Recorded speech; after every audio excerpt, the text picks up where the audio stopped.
Assalamu alaikum, and welcome to Blogging Theology. Today we're pleased to speak to Brother Hamza. Assalamu alaikum, Akhi Hamza. Happy to have you back on again.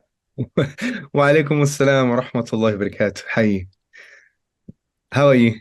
Alhamdulillah, pretty good, pretty Good. good. So good to see you. So good to see you. May Allah bless you. Jazakallah for the opportunity. Good to have you here again. Hamza is a popular Islamic speaker and essayist. He has a master's and a postgraduate certificate in philosophy from the University of London, and he is currently continuing his postgraduate studies in the field.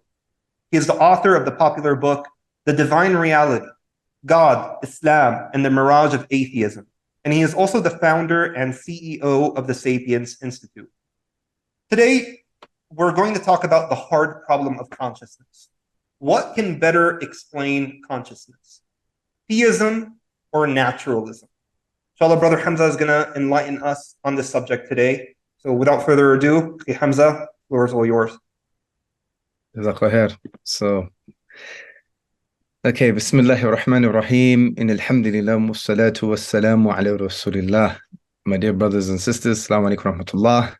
Jazakallah akhi, my dear brother, for facilitating this and being patient, because I know we actually postponed this once or twice and it was, I think, my fault.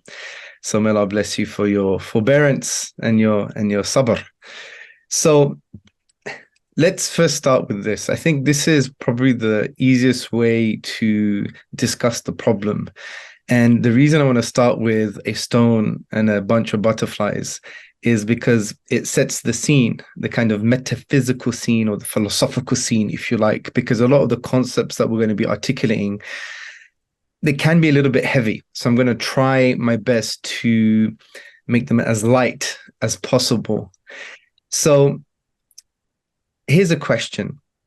Can this stone feel the wings of fluttering butterflies? Okay. Well, intuitively, we're going to say, no, that's not the case. Why? Because the stone is cold, it's dead, and it's blind. In other words, it doesn't have any intentional force. It cannot see anything. It's not aware of itself. It's not aware of anything outside of itself. In other words, in the language of consciousness or the philosophy of the mind, it has no intentionality. It is not about or of something. There is no awareness. It doesn't have the ability to contain meaning, if you like. So the stone is unable to feel the flutterings of a bunch of butterflies. Now, I want you to remember this stone for later. And the reason I'm mentioning this, because if you think about it, if this universe is what you would call a universe that is physicalist, or it's in line with metaphysical naturalism, which is basically the view that there is no God, there is no divine, there is no supernatural, there is no non-physical, and everything can be explained by physical phenomena in some way, then the reality is, well, this whole universe is like a stone, right? Because physical processes are cold. In other words, they don't have any intentional force behind them. They're not of or about anything.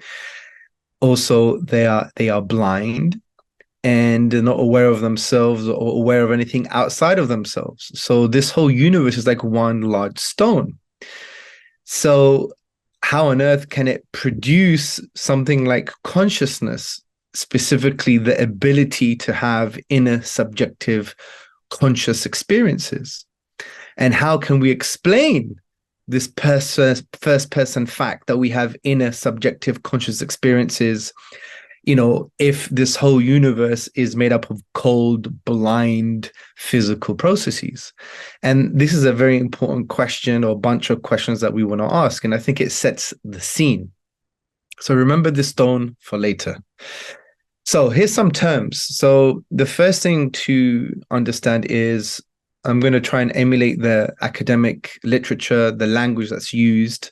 So terms like physicalism and materialism are going to be used interchangeably, and others have used them interchangeably. Now, interestingly, you have to understand that the two terms have separate histories, if you like. They've got particular contexts and specific differences. But in the philosophy of the mind, these terms are used interchangeably. And when we're going to use the term physicalism, essentially what we're basically saying is, and this is echoing Michael Tai, we're basically going to say that physicalism is the thesis that no non-physical ingredients are needed to account for anything in the actual world. The physical ingredients alone suffice. Now, how that happens and in what way, that's the discussion that physicalists are having. But essentially, physicalism is that you can reduce reality, or you could explain reality to, in line with, or reduce to in some way, to physical processes. And even if you can't reduce them to physical processes, they are explained by physical processes in some way. As Tzortzis says in one of the articles you can find online in one of the academic encyclopedias, he basically argues that it's necessitated by or supervenes on the physical, which is this very fancy language to echo what Michael Tai actually says. Reality can be explained by physical processes in some way, either reduced to or explained way in a non-reductive way. All right. So that's what we're basically saying when we're talking about physicalism. And when you're talking about naturalism, metaphysical naturalism, which generally speaking is the deen, is the worldview of many atheists, not all of them for sure, because there are some academic atheists who are not naturalists. They believe in non-naturalistic accounts for consciousness, for example, which we're not going to be discussing today, and I'm going to talk about that a bit later. But you have, like, for example, David Chalmers, he adopts physicalism, which is generally speaking a kind of non-physicalist account of consciousness. So, and he's an atheist. So not all atheists are metaphysical naturalists, but many are, especially the ones on the street, right? And if it looks like a duck and it acts like a duck, then it's a duck, right? Because if you ask them, is there God? They'll say no. Many of them would definitely say no if they're atheists, but that also is a debate, because many would say, well, I don't believe in God, but I believe in a higher power, but they would still call themselves atheists. So I do get that there are nuances, but generally speaking, they would say, there is no God. Okay. You'll ask them, is there a God? They'll say no. Then you say, do you believe in the supernatural? Most likely, many of them will say no. Do you believe in the non-physical? No. Do you believe that reality, the universe, can be explained by physical phenomena in some way? They say yes. And this echoes the kind of Dawkins approach to metaphysics. I know he probably doesn't believe in metaphysics much, or he wants to deny it, but that's his metaphysical outlook. And he mentions this in the God Delusion, I believe, on page 14. He says, atheists believe that, we could explain things in light of the physical sciences. So I hope that provides some kind of nuance. Is that clear, bro? Can I move to the next slide? Because I want you to slide check. I want you to check every slide I think that's clear. I mean, just as a very quick side tangent, but it's funny because there are studies out there that estimate that 20% of atheists still have superstitious beliefs, right? And they still believe in, like, the number 13 is bad luck, or omens and whatnot. Obviously that still involves the supernatural world. So I just find that ironic. But I go off on a tangent, but just to kind of reinforce something that you said, that not necessarily every single atheist is a pure hard physicist. Agreed. And I would argue that 100% of atheists believe in superstition anyway. So if you deny God, you're superstitious, but that's a different debate. Yeah. So, alhamdulillah, let's move on. So some preliminary notes. Now, what we're going to be doing, we're going to be exploring the argument that theism is a more coherent metaphysical explanation compared to the physicalist accounts of consciousness, yeah? And we'll be delving into kind of the neuroscientific explanations, which assumes physicalism, because we're going to go into the idea that neuroscience has own metaphysical assumptions, which are physicalist in nature. And we'll argue that neuroscience, by virtue of the fact that it has physicalist assumptions, cannot explain the hard problem of consciousness. And it's important to note that we will not be discussing the non-physicalist approaches to consciousness, such as various forms of panpsychism or epiphenomenalism, and that's going to be left for another webinar. Now, even though we're going to go through some of the physicalist approaches like eliminative materialism and reductive materialism and functionalism, you have to understand that we're not critiquing them as explanations of consciousness in general, because there's loads of material, academic research material concerning that. It's a specific critique with regards to the hard problem of consciousness, which we're going to discuss. So that's something very important to unpack.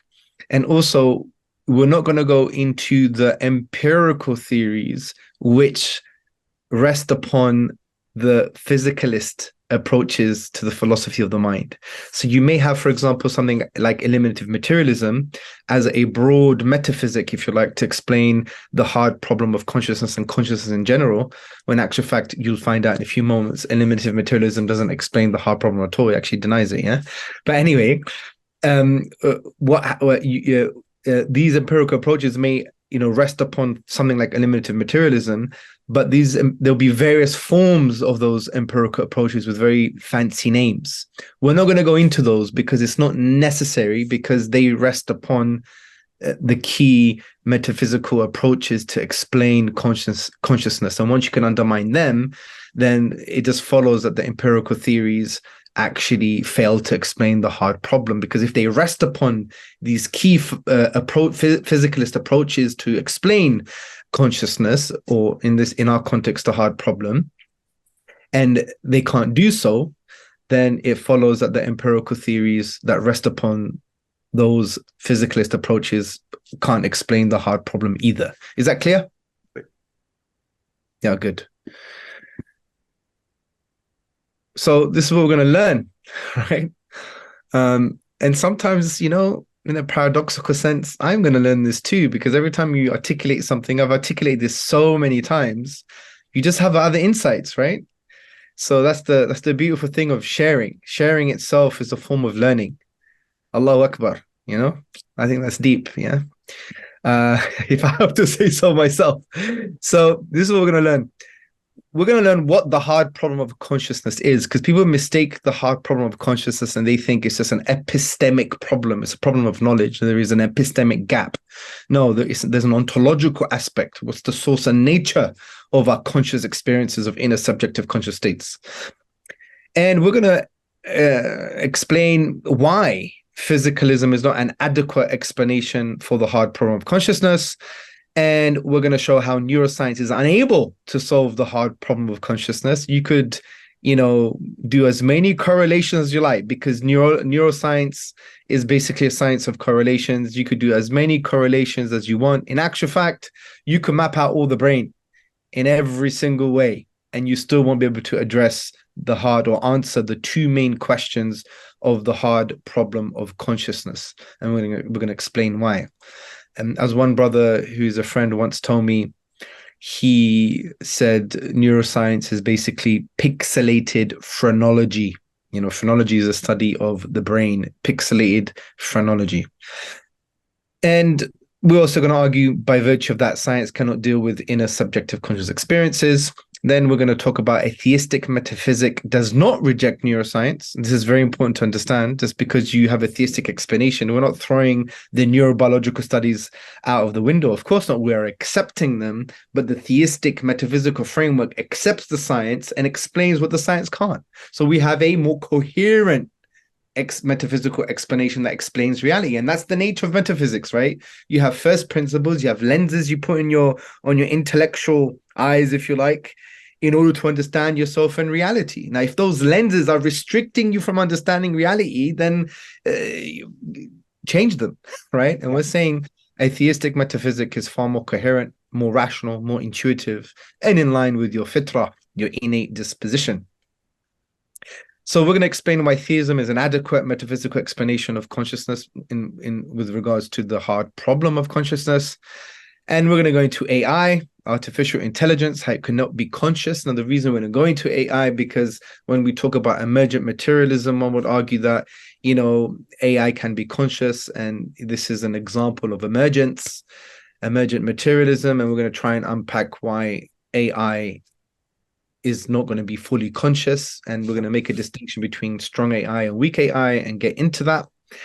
And then finally, as I like doing all the time, when we have these abstract intellectual arguments, we have to link it back to the essence of the deen, which is the worship of Allah subhanahu wa ta'ala, the fact that he must be obeyed, we must be humble before him, we must submit to him, we must have fear of him, positive fear, and we must love him, and we must direct and single out all our acts of worship to Allah alone, the internal acts of worship and the external acts of worship, the actions of the qalb, the heart, and the actions of the limbs as well. And that's very important for us to do.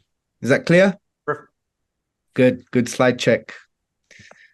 MashaAllah, Bassam is on fire.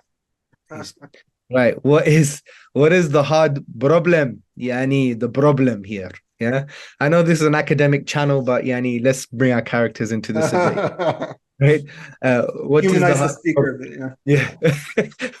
What is the hard problem of consciousness? This is my coping mechanism, bro, because my head is like there's a bit of pressure, like intellectual pressure, because as I told you earlier offline, I'm delivering something, and I've been researching queer theory, Judith Butler, Gail Rubin, Foucault, Derrida, and all of these people, and I got all these, reading them is quite depressing, and it could burn you out. So yeah, it's let out your frustration here. yeah. So, what is the hard problem of consciousness? You know, what's very interesting, according to queer theorists, everything that we're talking about is nonsense anyway, really, in general, right?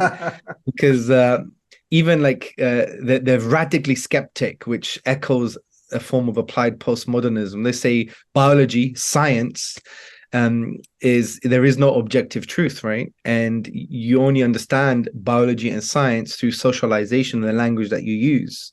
Yeah. And those things are, the sources of power, and they're misused, and there could be sources of oppression, and they're not objective, and they're not true.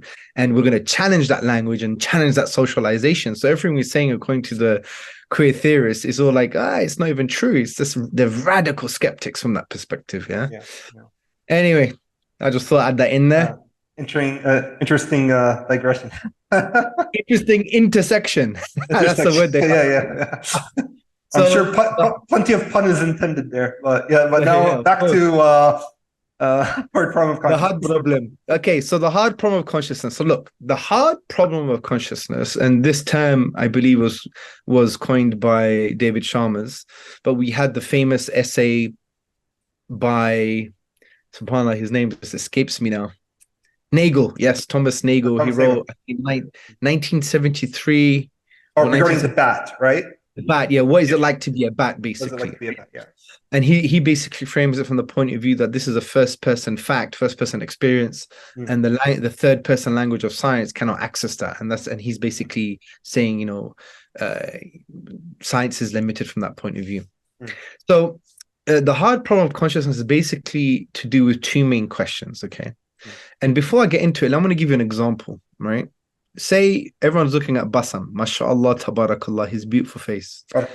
May Allah beautify his life and beautify his life even more, and beautify his akhirah, and grant him and his family Jannatul Firdaus, and the best in this life and the best in life to come. Everyone say Ameen. Ameen. Good. So imagine Bassam now. Do you have a cup with you next to you, bro? Like a cup or a tea or anything? Beautiful. What's in there? Water, good. It's not going to be retina, is it?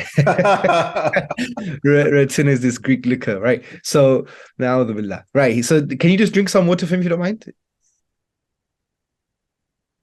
All right, good. So, Bassam just had that water, right? Now, Bassam just experienced an inner subjective conscious experience. There is an inner subjective state, which is also termed as phenomenal consciousness, phenomenal state. In other words, an inner subjective conscious state.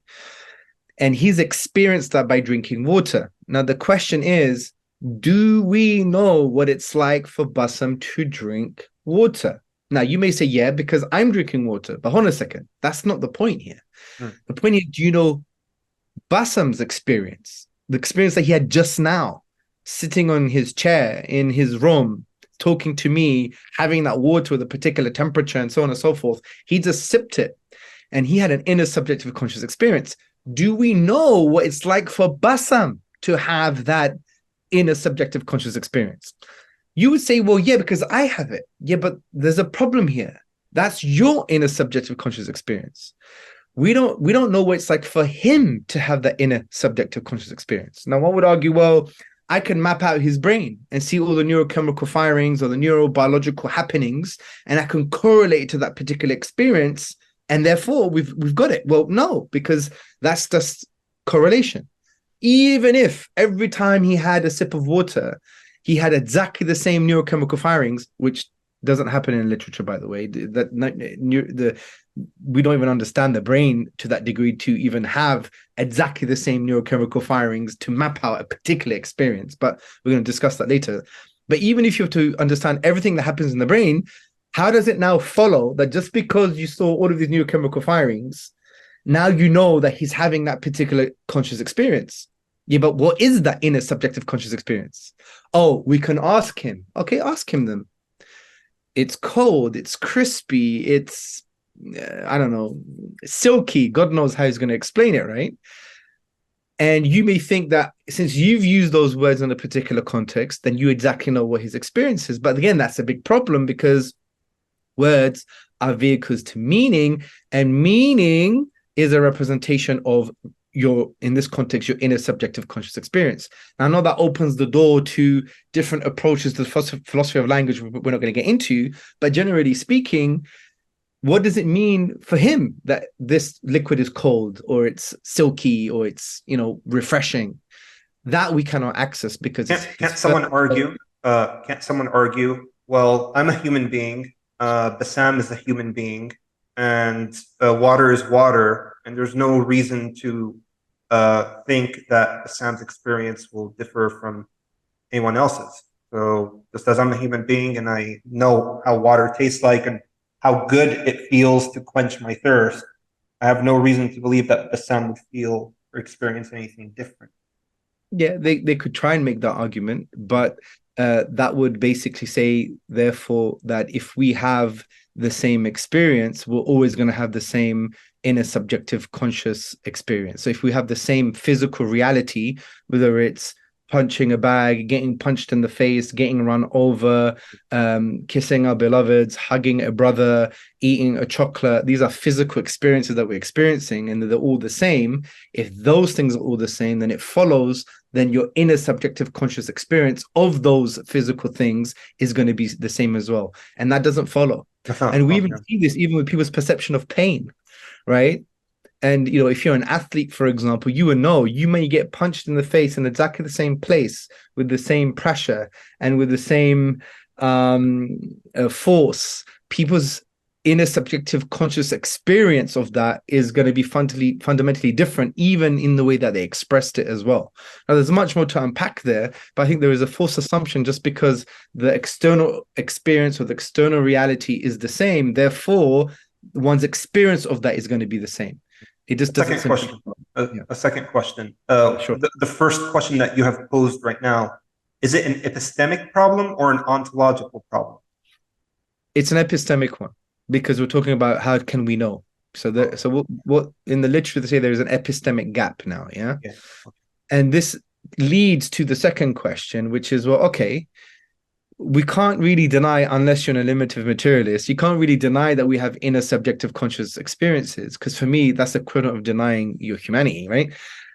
So you have inner subjective conscious experiences. How do these inner subjective conscious experiences arise from seemingly cold, non-conscious neurobiological processes or physical processes, just like the stone argument that we presented It's the earlier? ontological problem now. Yeah, so it's the source and nature of something. So we have the epistemic question: what is it like for a particular organism? In other words, Bassam, in the example that we gave, what is it like for Bassam to have a particular phenomenal conscious experience or inner subjective conscious experience? And the other, which is an epistemic question, and the second question is an ontological one: the source and nature of our inner subjective conscious experiences or phenomenal experiences.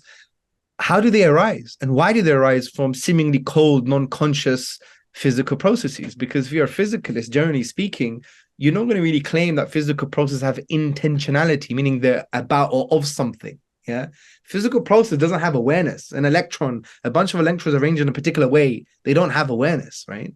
If you were to assume that, then you're not a physicalist anymore, really, right? So these are the two key questions. And, there's a big reading list at the end of the presentation. Here I quote Wilson, Perry, Wright, Chalmers, Alter, and they talk about the hard problem of consciousness. Is this clear so far? Sure. So these are the two main questions: an epistemic question and an ontological question. So echoing the epistemic question, we have Professor David Chalmers. He says the really hard problem of consciousness is the problem of experience. When we think and perceive, there is aware of information processing, but there's also a subjective aspect. What unites all these states is that there is something it is like to be in them. All of them are states of experience. If any problem qualifies as the problem of consciousness, it is this one. In this central sense of consciousness, an organism and a mental state is conscious if there is something it is like to be in that state. And philosopher Torin Alter, he basically also articulates the ontological aspect to the problem. He says, how does my brain's activity generate those experiences? Why those and not others? Indeed, why is any physical event accompanied by conscious experience? The set of such problems is known as the hard problem of consciousness. Even after all the associated functions and abilities are explained, one might reasonably wonder why there is something it is like to see letters appear on a computer screen. So let's get into, the meat of everything, right? Can physicalism solve the hard problem of consciousness? So the first thing to talk about is the Mary argument, Frank Jackson's famous thought experiment argument. So what I'm going to do is I'm just going to read you that argument, inshallah. Just bear with me. So this is an argument by Frank Jackson, okay? So I'm quoting from Frank Jackson right now. Mary has lived in a black and white room all her life and acquires information about the world via black and white computers and televisions. In her room, Mary has access to all of the scientific, objective information about what happens when humans see physical phenomena. She knows everything about the science related to perceiving objects with the human eye. Yet, she is unaware of what it is like to see colors. One day, she's allowed to leave her room.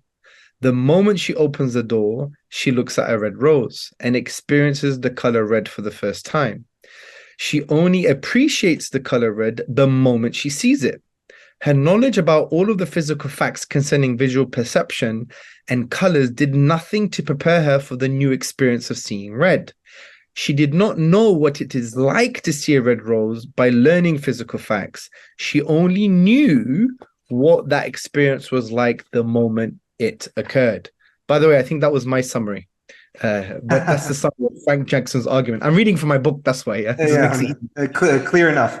Yeah. So in essence, this is quite an intuitive argument, right? So if you know all the physical facts, right, about colors and science and the science of perception and the eye, but all you've experienced all your life is black and gray and white, and you've been in this room all your life, and you open the door and you see a red rose, do you learn something new? Do you now know what it's like to experience a red rose? Yeah. So you could formulate an argument from this thought experiment by saying, well, Mary knows all of the physical facts, but she doesn't know all of the facts because she now has experienced what it's like to see a red rose. Therefore, the physical facts do not exhaust all the facts. In other words, you could formulate in this way, and this is Sharma's argument. He actually developed it in this way. He says there are truths about consciousness that are not deducible from physical truths, because if that were the case, then Mary would have known what it's like. She'd be like, oh, yeah, I know that. Yeah. I've never seen a red rose before, but since I know all the physical facts, I've just seen the red rose, khalas, right? But that's not the case. So he says there are truths about consciousness that are not deducible from physical truths. If there are truths about consciousness that are not deducible from physical truth, then materialism is false. Therefore, materialism is false. Now, there are arguments against the Mary thought experiment. Like, for example, Brian Law's phenomenal concept strategy and so on and so forth. But to be honest, to get into that, we'll need another couple of seminars, especially the phenomenal concept strategy, because there are different conceptions of the phenomenal concept strategy, which is basically saying that you have one substance or one property, which is the physical property, but you have two concepts. You have a physical functional concept and you have a phenomenal concept, like a inner subjective consciousness concept. Yeah. And there are arguments against that. I even wrote an essay on this for my MA. It's the Yani, we'll be here all day. But I just want to mention it so there are discussions around this. Yeah. But when it comes to a situation like this, Hamza, is it beneficial to maybe distinguish between propositional and experiential knowledge, whereby experiential knowledge does really add something, does really provide more substantive knowledge in a given situation, that sometimes you really can't know something until you experience it yourself. And just merely knowing the propositional facts about a given thing will not, give you that full encapsulating understanding of that concept, unless it's coupled with experiential. I need to think about that, because they would argue that the experiential knowledge is still, you could still reduce it or refer to physical reality, right? So you have to be a bit more specific what you mean by experience. Like, because, in popular language, that would seem that you're making a distinction between abstract knowing and actually experiencing it for yourself. But a physicalist would argue, well, once you experience something for yourself, that is not necessarily something that cannot be learned through, just reading the facts about it, reading the proposition. Through the physical. I mean, I certainly wouldn't state that this applies to every single thing in every single case, but it seems to me, at least in the Mary argument, that it clearly does apply. That you need to experience seeing colors in order to really know what colors are, and that just restricting yourself to reading propositional facts about colors wouldn't suffice. Intuitively that makes sense, but in some way, and I need to think about this relates to the ability hypothesis, right? So the objection to Mary's argument is what they call the ability hypothesis. So and I had this in my book, and basically the hypothesis asserts that Mary doesn't gain any new knowledge, but only acquires new abilities. So they may argue, if they refer to the ability hypothesis, that the experience, you're not gaining new knowledge, you're just gaining a new ability. Yeah. So, for example, when someone learns how to ride a bike, they're not learning new things about the bike. They simply acquire the ability to ride it. Yeah. Mm-hmm. So, and this is quite good that you preempted this, because it actually links to the ability hypothesis. So, they may argue and say, well, yeah, but your distinction is kind of false, because when you experience something, so you may know something in the abstract, in abstraction, like in the textbook, you've read everything about it, you know everything about its physicality, but you now experience that thing that textbook is referring to, is not really learning new knowledge. You're just gaining an ability, right? You're not learning nothing new, right? However, there is an argument to this, and this is like, and that's why intuitively what you're saying is right. When you experience something, you actually not only learn an ability, but you also learn new facts as well. And if you apply this to the bike example, you'll get it. So one would argue that ability hypothesis is an inadequate objection, because if Mary gains new abilities when she sees the room, then it's also possible that she gains new facts that she did not have prior to leaving the room. Why not? Still a possibility. If you gain new abilities, then you could gain new facts too. So when you refer this back to the bike, when someone learns how to ride a bike, they do not only acquire the ability to do so, they also gain new facts. For example, if someone is riding downhill really, really fast, they eventually learn not to constantly use the brakes, as this will cause the rims to overheat. For a controlled descent, the brakes must gently be squeezed with around 2-second pulses, right? So the way to counter the ability hypothesis is saying, well, number one, if you think that, just to save physicalism, you're just saying she gains new abilities, Well, if she gains new abilities, then it also logically follows she could gain new facts too. Why not? Why are you trying to save physicalism just because this thought experiment is intuitive and it's counter your worldview? The other thing is, well, when you gain new abilities, you also gain new knowledge too, right? And the bike example is a really good example. You could read everything about a bike, right? Knowledge about a bike. And then when you start riding the bike, you don't gain nothing new about the bike, but you gain a new ability. But that new ability can also lead to new knowledge as well, leads to knowledge. And that's one kind of objection to the objection, which is called the ability hypothesis. The ability hypothesis, which tries to explain the Mary argument. Is that clear? That's clear. Have you ever come across any naturalist that just wants to bite the bullet? Yeah, you know what, Hamza? Yeah, you're right. We probably can't. I probably can't really know how you feel when you're eating a nice juicy watermelon or mango or whatever, right? I probably really don't know. And you know what? I could live my life happily, not caring. It's not a problem for me. It's you're calling it a problem. I don't think it's a problem. I could live my life happily that way. Is there some kind of bite the bullet attitude, or? Yeah, there is. So you have like forms of emergence that would argue that. So like strong emergence would say, look, we know it's physical because we're justified by virtue of the sciences, by virtue of our progress, by virtue of all of these things. But strong emergent materialism and forms of strong emergent materialism would just basically argue we would never know. It's just far too complicated. Yeah, but that is quite the bullet bite, because I mean, who at the end of the day really wants to admit that we really don't know what other people are experiencing when they fall in love, when they it's more than that. Their toe, when they eat, when they drink. Who wants to concede that, right? But it's more than that, because I think even Dawkins, I think this is like he didn't use this language, but it's like the new frontier or the battleground between theism and atheism or naturalism, physicalism, is consciousness itself. And it's not just about knowing how someone, what someone's inner subjective conscious experience is like, because that's neither here or there. We practically and functionally, we can say, fine, he's a unique individual, no problem.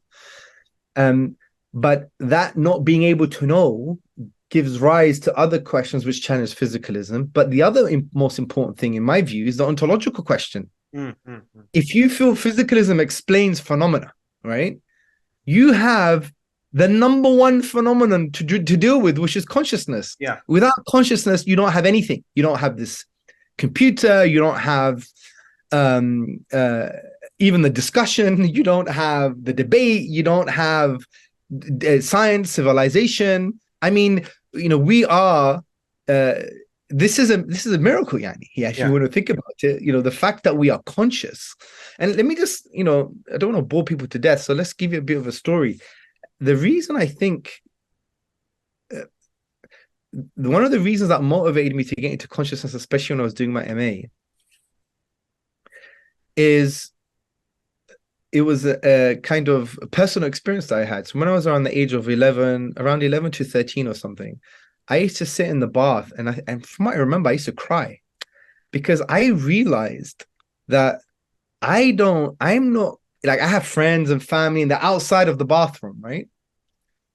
And I'm sitting in a hot tub, and I'm just thinking to myself, I don't know what they're experiencing, right? I'm only experiencing what I'm experiencing. I have an inner subjective conscious experience right now. I don't have access to those people that I love, to their experiences at this moment. So do they even really exist? Are they real? I know this is a form of solipsism, but it actually really, and I can't even express it, it's very hard to articulate, but it made me feel extremely lonely, right? Very lonely. Literally, it's like, well, a lot of people go through that. I think I'm the only real mind in this living in this universe. I think a lot of people go through that kind of. Yeah, but for me, it was a little bit more. And obviously, I would say that because it was, emotive. But it was just not that they have another mind, but their reality, their experience, their the psychological functioning, if you want to use that terminology. I'm not having any access to that in any way. It's just me, and I'm seeing things only through me. And that's why I think sometimes I would love to play a lot, because in play I got lost. I lost my individuality, and that's why as a kid, when you play and you're in the kind of play zone, you actually become one with people in some bizarre way, not in a kind of spiritual way, of course, but you know what I mean. And then 2 hours is like 2 minutes. It's like you transcend time and you transcend yourself.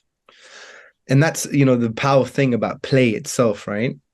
And that's why when a kid is natural and they're playing, that's the time to take a picture. But if you tell them to stop and say cheese, you've lost the moment and they freeze, right? I don't know. Yeah. Do you know what I mean? Yeah, so you're thinking about this from a very young age. I mean, when I was 11, I was just thinking about, what's the next Super Nintendo game I'm going to buy? But you're thinking about very deep questions. Yeah, and it was, because meaning, and that's why I always chase meaning. Meaning is everything for me. Like meaning literally is everything for me. Like you could give me money, and if you took meaning away, I would just throw that money away. Yeah. Well, that drive and pursuit. Just imagine that sense of emptiness. Like I said to brothers once, imagine life without salah.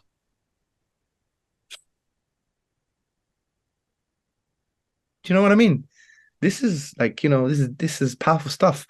And I think people are all this, they have these intuitions as well, but they get lost in the ephemeral aspects of life, like making money and looking good and that kind of show, right? But if people really think and they take away their smartphones, take away the busyness of life, and they sit in a room for like 24 hours without all of that stuff and just literally think, it would start, That's why we have a meaning crisis in the West. That's why you had the likes of Professor Jean Vervaeke, who's like a friend.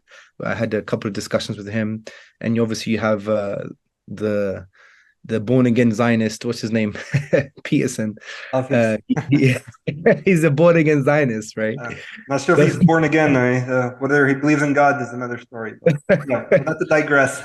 Well, what do you mean? What do you mean by God? What do you mean by belief? Exactly. Right? He becomes a postmodernist when it comes to God, right? Exactly.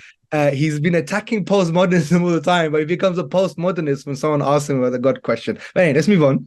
Sure. So that's the Mary argument, right? Sure. So let's start talking about the broad physicalist approaches to the philosophy of the mind that tries to explain consciousness.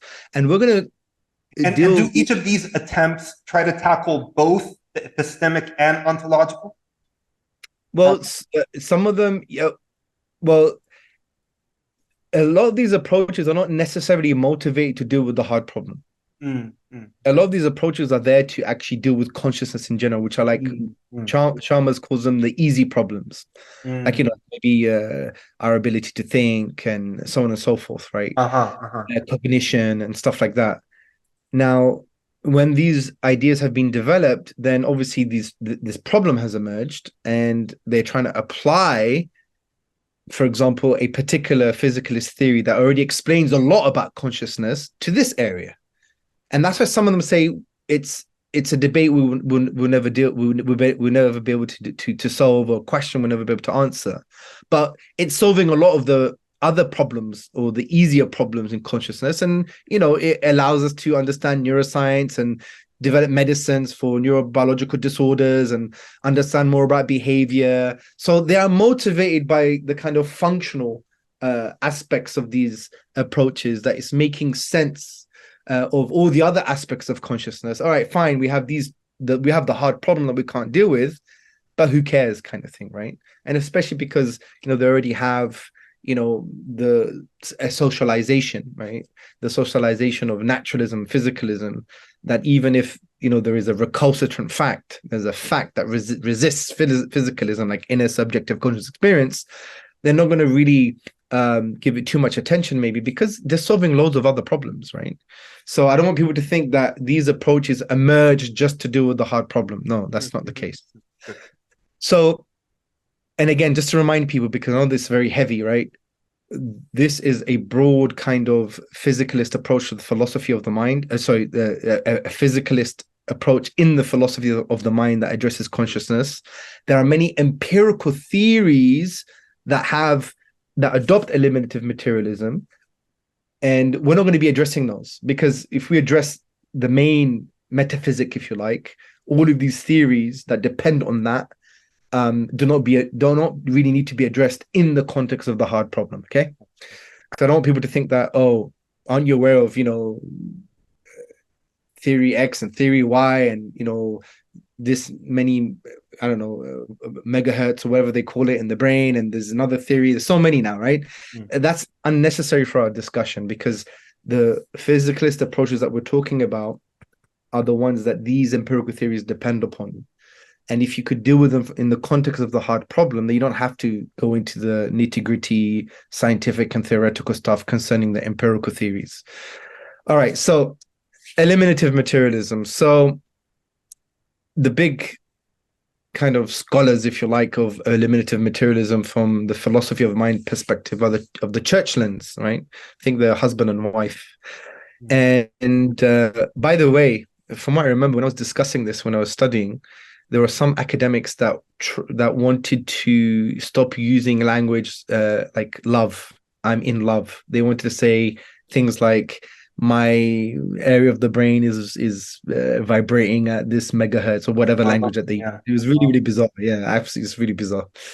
Anyway, so eliminative materialism basically says that we have ideas that are quite like folk psychology, right? And we've used these ideas and the language that we've used, and we've used it in a way to describe subjective consciousness, because we don't have physicalist solutions, we don't have materialistic solutions, we don't have an understanding of the brain. And once science develops and it increases and it becomes more mature, if you like, that folk psychology, that language that we use, that framing is going to be made totally redundant.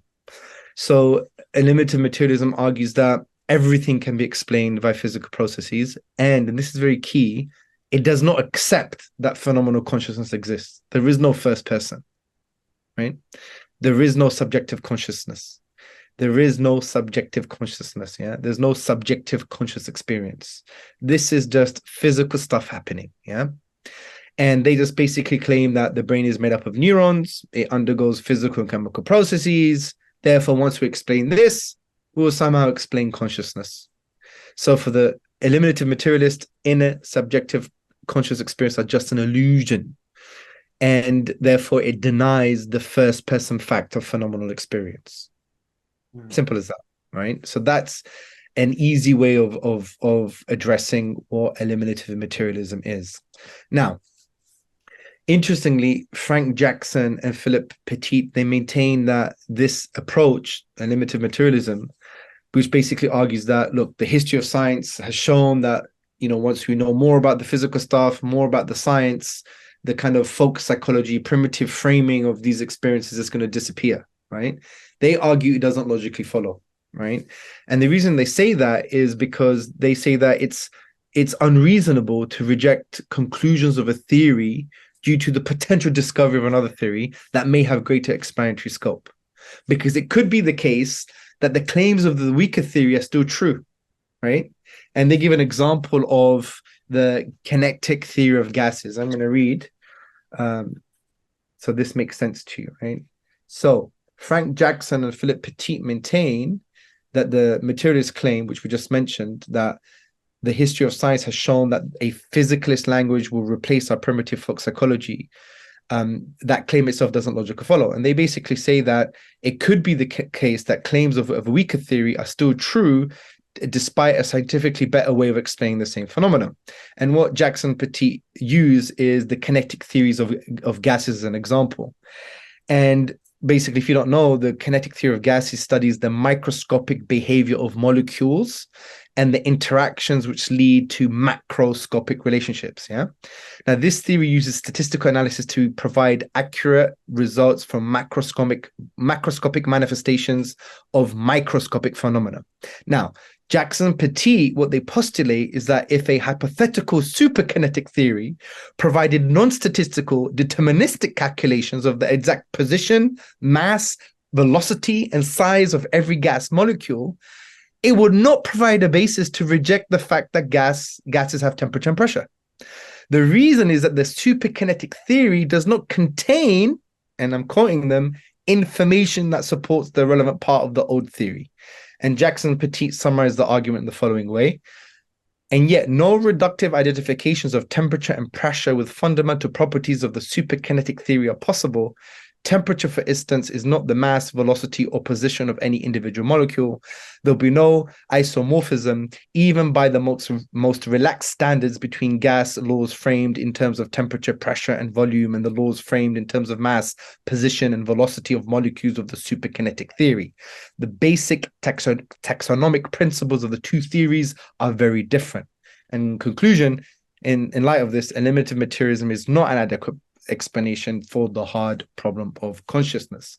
So in summary, what Philip Petit and Jackson are arguing here, they're basically saying that, look, it doesn't, the motivation of the likes of Churchland and other eliminative materialists that say, look, history of science shows the more you know about the physical world, you're going to remove this folk language, right? Now, he argues, well, that doesn't logically follow. And even in the philosophy of science, you'll understand this as well, because I think Elliot Sober, who's a philosopher of science, I think it was him who argued that old theories, some of them are still workable, and they make great predictions. Yeah. Anyway, moving that aside, so they're arguing that you can have a better theory scientifically that explains the phenomena in question, but it doesn't necessarily mean that you have to reject the old theory, because the new theory may not contain parts of the old theory in which that old theory explains certain aspects of that phenomena. So it's not as simple as saying, oh, look, we have this, this form of scientific narcissism, yeah? Right? The more you know about the science, the more we know about these realities, and all this folk language and this framing is all false, yeah? It doesn't simply follow by virtue of the argument that they mentioned, and they use the kinetic theory of gas as an example. So is that clear? Yeah, I mean, just to go back and really understand what eliminative materialists are really trying to say when they deny or subjective experiences. Are they okay? So if I feel So if I feel a certain sensation drinking water or eating a certain fruit, are they just reducing that experience down to pure physical happenings in my body? Yes. That's it. What if I'm imagining things? Or is that a different topic? Are we stepping into consciousness? They may argue that it's just illusory, or it's just by way of the language you framed that experience in the language of what they would call folk psychology. So, for example, falling in love. I'm in love. I'm feeling something, and it's called love. They say, well, when science improves and neuroscience improves, we're just going to basically say that this area of my brain have these particular neurochemical firings. That's it. Yeah. Okay. Is that clear? Yeah. Yeah. And that's why I think Dan Dennett in 1990, he wrote the book, or 1991, he wrote the book Consciousness Explained. And many argued that, well, actually, it should have been called Consciousness Explained Away. Exactly. Yeah. Right? Yeah. So, yeah, I mean, look, let's just be honest here. And because I'm in academia, I'm a PhD student, hopefully finishing at some point next year. And I realize this in academia. Like, sometimes when you're outside of the academy, or even in it, if you have been infected with some kind of spiritual disease, you think they're objective and, it's the academy. Yeah. We don't have any presuppositions or metaphysical or epistemological biases. Complete nonsense. Yeah, absolutely. As you say, do bakwas, yeah? And that's why it's a caution to many of our scholars and preachers who go into academia. Sometimes they enter into that space and they adopt false epistemological and metaphysical assumptions which don't belong to the Islamic tradition. But they're thinking now they're adopting something that is, good and Islamic. And in actual fact, they don't question it enough. Anyway, this is a side point. So the reason I'm saying this is because, when you get into academia, people are motivated by non-intellectual stuff. That's why sometimes they adopt these positions, yeah, and we just have to accept that. And this is in line with modern cognitive science. Like we think we're just rational, we have an argument, we're justified. No, in actual fact, it's been shown quite clearly that the reason, the motivation behind that has been psycho-emotive driving forces. Yeah. Don't think you're this kind of like, ivory tower AI machine. You just type in the right algorithm, you get certain intellectual results. Well, human beings are not like that. And that's why, one would argue, like, if at one point we do a part 2 of this and we're going to panpsychism, like panpsychism could be like a God replacement, right? Consciousness is everywhere. Like there's a form of panpsychism that you have proto-consciousness. Like electrons have a form of primary or proto-consciousness, right? Like an electron has a primary form of an existential crisis. Do you know what I mean? Yeah. I thought that's being crude. And people will say, oh, you're being crude as a straw man. But I'm trying to be deliberately funny. The point here is when you look into these things, it's like, hey, that sounds like a good replacement to me. And what's interesting, even in an academic book, was published by Routledge, the academic actually cited and said, I can't talk about these things on the dinner table with other academics. When I talk about God, they just dismiss me emotionally. Do you see? Yeah. So I want people to realize, I don't think just because it's academic, peer-reviewed, all that stuff, it's the academy. Absolutely. It's going to preserve itself in some way. It has its own metaphysical and epistemological assumptions. Right. So before moving on to the next slide, if you could, because I can imagine that maybe some of our listeners probably heard a lot of heavy terminology there when you're giving the kinetic theory of gases example.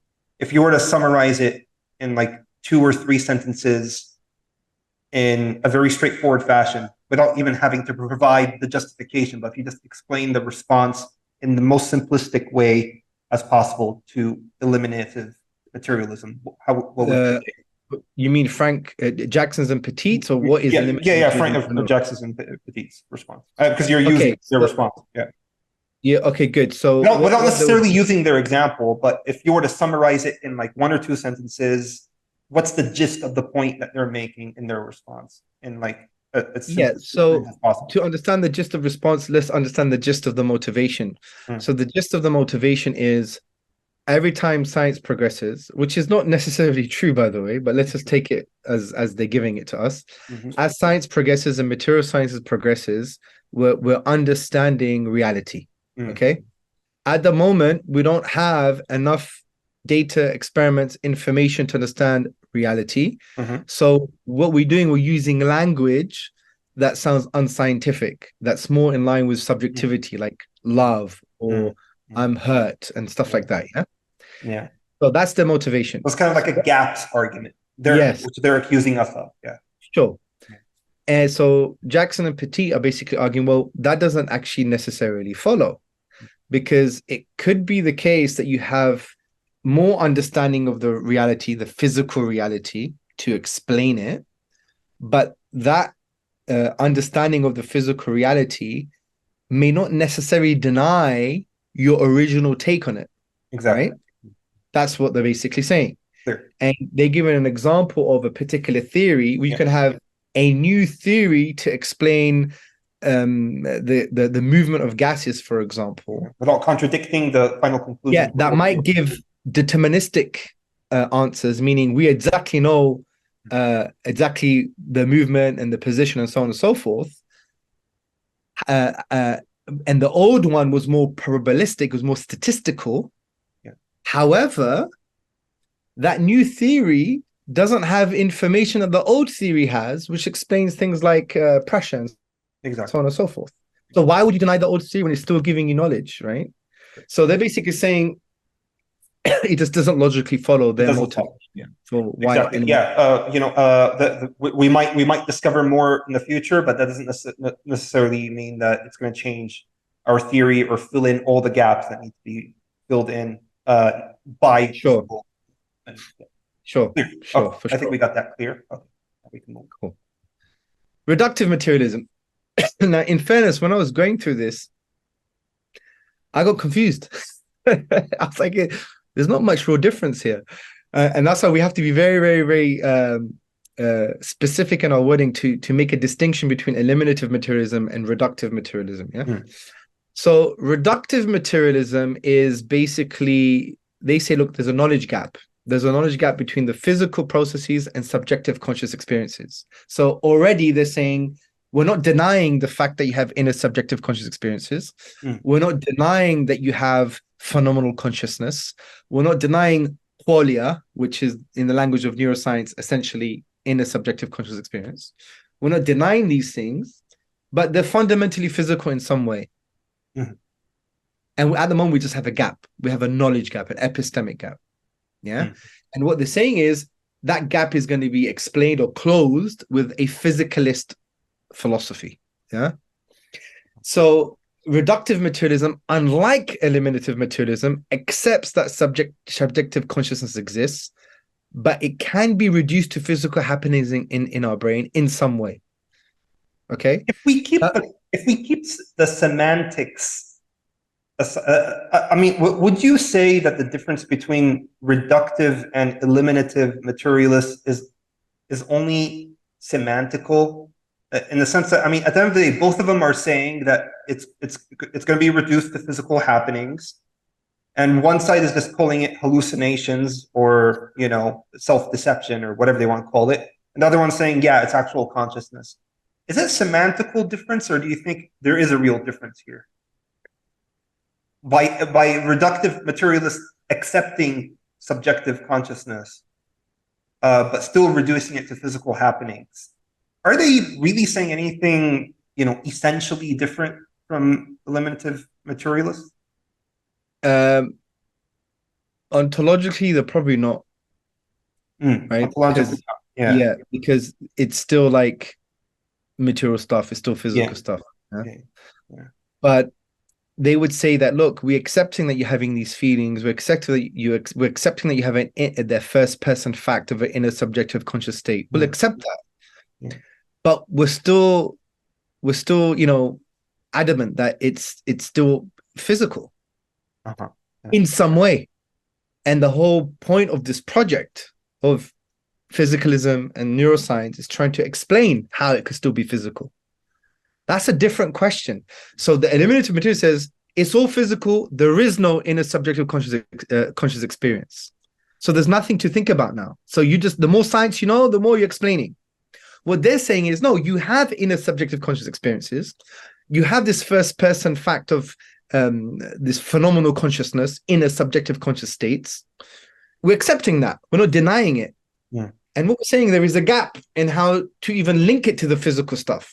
How to reduce it to the physical stuff. There is a gap.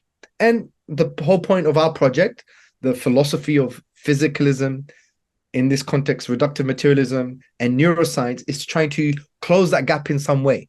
And the more we know, we'll uncover amazing stuff. We don't know how, you know, what we're going to explore, but it's still physical in some way. But the whole project is to find out how we can close that gap. That's a different intellectual motivation. Okay. I had the same problem. I was like, well, is there really a difference? Yeah, because to me, if I speak to an eliminative materialist or a conscious or a reductive materialist, they're both going to tell me, look, what you sense is a feeling of love is actually nothing more than certain physical happenings occurring in your body.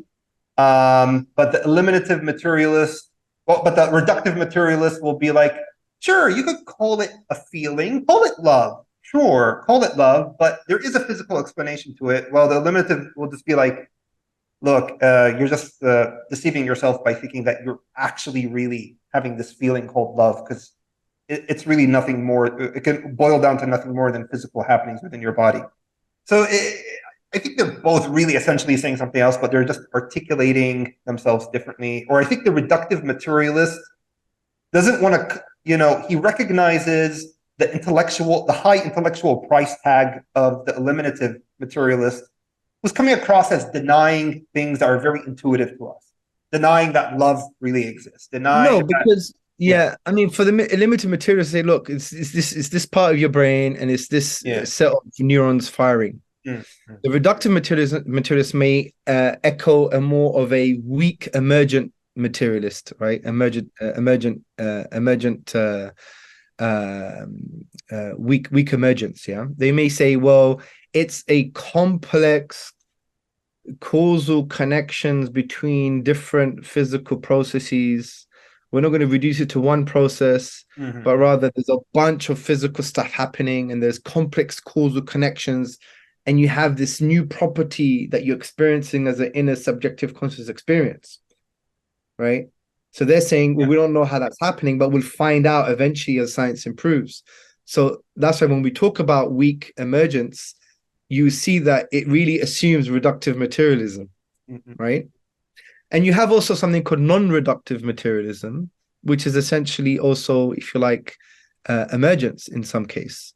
Because you'd be like, well, it's still physical stuff, but we cannot reduce it to particular physical processes because it's just so complex that something else happens, right?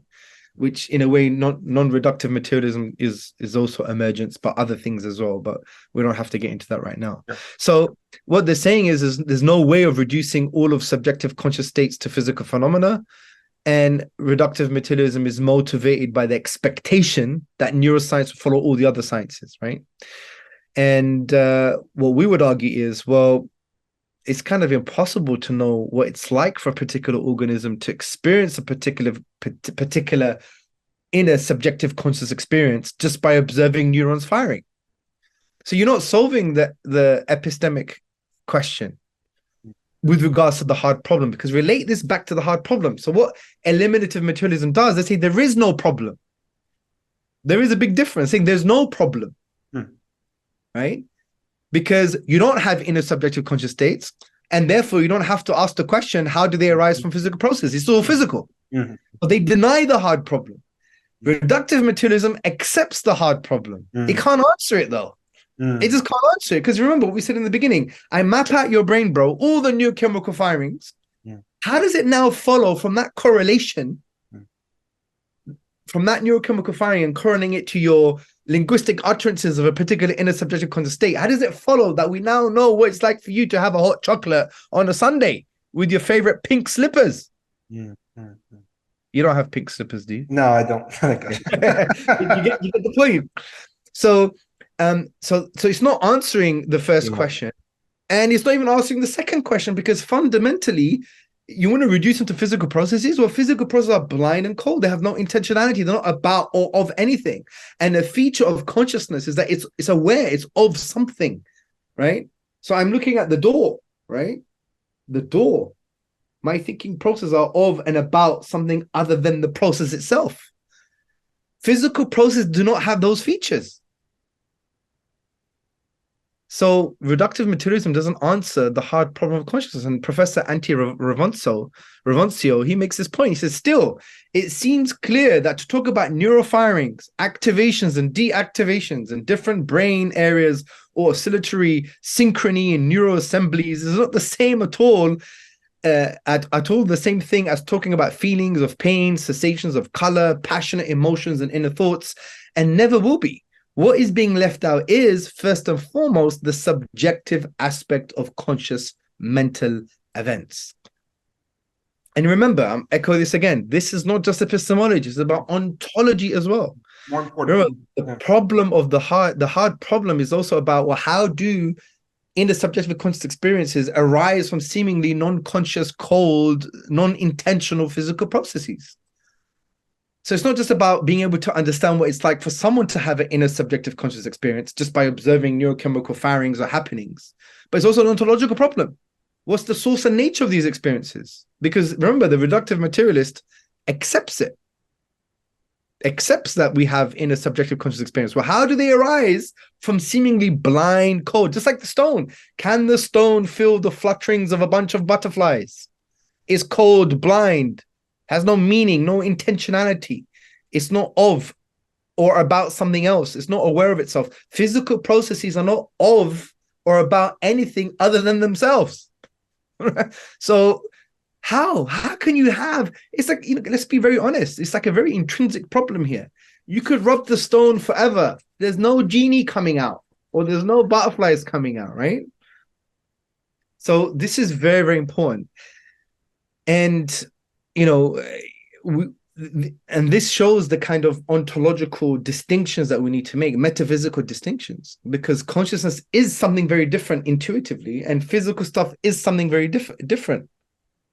what the reductive materialist is basically saying, no, the more you know about the physical stuff, the more you know about consciousness, but they're very different. Yeah. Mm-hmm. You will never be able to know, even just metaphysically. How? Because physical processes are blind, cold, non-intentional. They're not over about anything else. And that's why I like saying they're basically psychological fallacy. They're saying the more you'll know about the table, the more you'll know about the moon. Mm-hmm. But the table and the moon are two distinct things.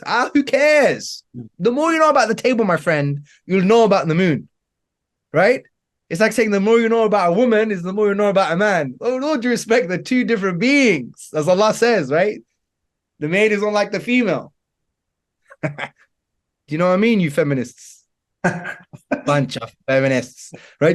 We're different. This lecture definitely wins the record for most digressions on blogging theology. Yeah, sorry, bro. It's actually motivating me. It's part of the you know, how do you call it? The coping. It's my coping mechanism. But, yes. But you get the point. So the reductive materialism. So let's summarize. In limited materialism, there is no questions of the hard problem. They're not. It's all physical stuff. Yeah. There is no inner subjective conscious experience. His experience is exactly the same as yours because it's going to be the same physical stuff happening. Khalas. And you don't have this inner subjective conscious experience to try and explain with regards to its origins and how it emerges from seemingly cold, blind physical processes, because it's just physical process. The reductive materialist accepts the hard problem. Yes, there's a knowledge gap. Yes, we have inner subjective conscious states. We need to try and explain them, but you can explain them in the future when we improve the sciences and neuroscience. But we're saying, well, hold on a second. Even if we were to improve all the neuroscience, for example, hypothetically, we know everything about your brain. We map out all the neurochemical firings. It doesn't follow that we now know what it's like for you to have that particular inner subjective conscious experience. Also, it doesn't deal with the ontological question that we raised in the beginning. Well, how does this inner subjective conscious experience arise from seemingly cold, blind physical processes? How? Because physical processes they don't have intentionality. They're not of or about anything else other than themselves. Even that you can't even say. Because what does that mean? They're of themselves. They're just physical process, blind, non-intentional. And therefore, for me, it's like the reductive materialist is basically saying, yes, we accept that these things are metaphysically distinct in some way, maybe. But the more you know about science and the brain, the more you know about this other thing called subjective consciousness. Well, that's equivalent of saying the more you know about the table is the more you know the more you're going to know about the moon. Simply doesn't follow. Is that clear? Yeah. Good. Functionalism. So functionalism, which I think one would argue, and I need to maybe address the literature here, and the viewers can double check this. Functionalism is the kind of go-to physicalist approach to understand consciousness, yeah? Because it mirrors like computers, like what happens in a computer, right? And they like to show that the brain is like the computer, although they're moving away from that, by the way. They think this is not a good starting point. But I don't think that's they need to catch on to this, new way of being now. We can't keep on comparing the human mind to a computer. But nevertheless, functionalism, what basically it says is that, look, consciousness, the way we can frame consciousness, understand consciousness is by way of roles or functions, yeah? And by way of roles and functions emerging from relations within an organism or a system, just like a computer, right? So what they basically argue is that a function is a relation between inputs, mental states, and outputs, okay? So it's a relation between an input, in this context, something from my five senses, the mental state, which is a phenomenal state in a subjective conscious experience, for example, it could be, and outputs, a behavior, for example. So I've provided this example. If I see my bus arriving, which is the input through my senses, right? I can see it, I can hear it. I experience the mental state of worrying that I might be late due to the possibility of missing my bus, which is a mental state. So what's the output? I run towards the bus stop, right? Now, so in summary, what they're saying is functionalism is just a relation between inputs, mental states, and outputs. However, that doesn't equal, or you cannot now know what it's like to be in a particular mental state or why they arise from physical functional processes. Yeah. So, for example, you can understand when someone sees a dog running towards them, which is the input, they're going to be experiencing fear, which is the mental state, then they'll run for safety. But understanding those relations, input, mental states, and outputs, doesn't give you no knowledge of what it's like for that particular person to be in fear when they see a dog. Yeah. So the epistemic problem is still not tackled here. Yeah. Yes. And not only that, you have the ontological problem as well. Well, how does that mental state even exist in the first place? How does it arise as a result of those relations? Right? Because functionalism is a physicalist project. It still believes it's part of, the physical apparatus that we have, right? I mean, I think what reinforces this point is that, you may have the same input, but a completely different mental state across the board. I mean, a lot of people may not be scared about if they see a dangerous dog running towards them because, they're used to dealing with dangerous dogs, right? Or if someone's carrying a weapon, yeah, sure. I mean, but one would, yeah. So, I mean, if this was really a purely physical response to a particular stimulus, then you would expect some sort of consistency across the board. But if we're talking about some kind of mental state, yeah, probably not, because what you're describing is a different mental state now. A different, because it's slightly different, because one would argue from a functionist point of view that they have a different input now. Because they have the input of the dog running, but they have another input which is based on their experience that dog is toothless. Or that dog is all bark and no bite. Yeah. That's an input now. That forms the input which would change their mental state. Well, let's assume they have the same mental state of fear. So they're factoring knowledge and experience of an individual into the input, right? I would assume so. Yeah, I would definitely assume something. It's not just a physical stimuli. It's just, okay, fine, that's fine. Yeah, of course. So what I would say here is that given the fact that they accept mental states in this case, inner subjective conscious states as well, like fear and feelings and so on and so forth, and they say it's a relation between inputs, mental states, and outputs. Functionalism doesn't give us an understanding of what it's like for a particular person to have that particular mental state. And number two, it doesn't explain the ontological question: how do they have this mental state, this inner subjective conscious experience, as a result of physical processes? Because functionalism is essentially a physicalist project, right? So again, you have the same problem as reductive materialism. This is clear. Yeah. And Ned Block, he wrote a famous article gunning down functionalism. Although functionalism has been used to understand consciousness. And as I said, we're not gunning down or refuting these approaches in dealing with the project of consciousness, like the easy problems. This is specific to the hard problem, okay? Right.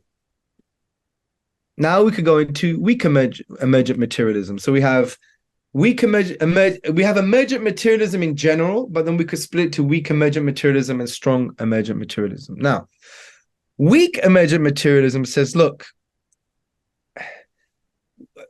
we will eventually understand subjective conscious experience when we understand the complex processes that are involved. So what they would say is this: there's so much complexity, so many physical things happening, physical processes. There are causal relations between these things. There's too much to unpack, right? And what they would argue is that consciousness and inner subjective conscious experience is an emergent property. It emerges from that physicalist chaos, that physical processes, all of these things have inner, they're all entangled in a way, with complex causal relations, and you have this emergent property. And this emergent property, although we can understand it came from this physical mess, if you like, this complexity, but it cannot be reduced to an individual physical process. And what is in each individual physical process, right, cannot explain that emergent property. So let me explain again. Emergent materialism, especially the weak form, basically says there's so much physical complexity going on. We have physical processes and they have complex causal relations. And then as a result of that, you'll have an emergent property. And that property, in this case, in a subjective conscious experience, can be explained because of this complexity and this complex causal relations between all of these physical processes. But each of these physical processes, if you were to just individualize them, if you like, you couldn't find the property that has emerged in each of those. So yeah, so it's combined. It's kind of magic in a way. Okay. You could call it so magic. wouldn't the reductive materialist claim the same thing when he says that it's yes, exactly. Yeah. That's why Ravontu argues in this sense it assumes reductive materialism. Okay. Right. So you may argue, well, emergent materialism is non-reductive in some way, but it does assume reductive materialism, because the more you'll know, right? I mean, maybe you can't call it reductive materialism, but look, just ignore that for a moment. The point is, emergent materialism assumes reductive materialism. Yeah. And as Ascoli and Samsonovich argue, that emergence is not well defined and there is no logical necessary link between a complex brain and the rise of phenomenal experiences. Yeah. So in a way, maybe it's a polite way of them saying this sounds like magic. You have complex causal relations and you have this new property, and this property can't be found in the individual processes themselves. This sounds a bit like magic to me. Yeah, again, it's not dealing with an ontological problem because, obviously it can't come from a single physical process, and if you keep adding more physical processes, that's not going to help you, explain. Well, they argue, no. Yeah, they argue they may be able to solve the ontological problem because they're saying there is something about the complexity. There is something about all of these physical processes with complex causal relations and connections, if you like. There's something about that will produce this new property, this emergent property that you can't find in the individual processes. So they are trying to explain it physically, right?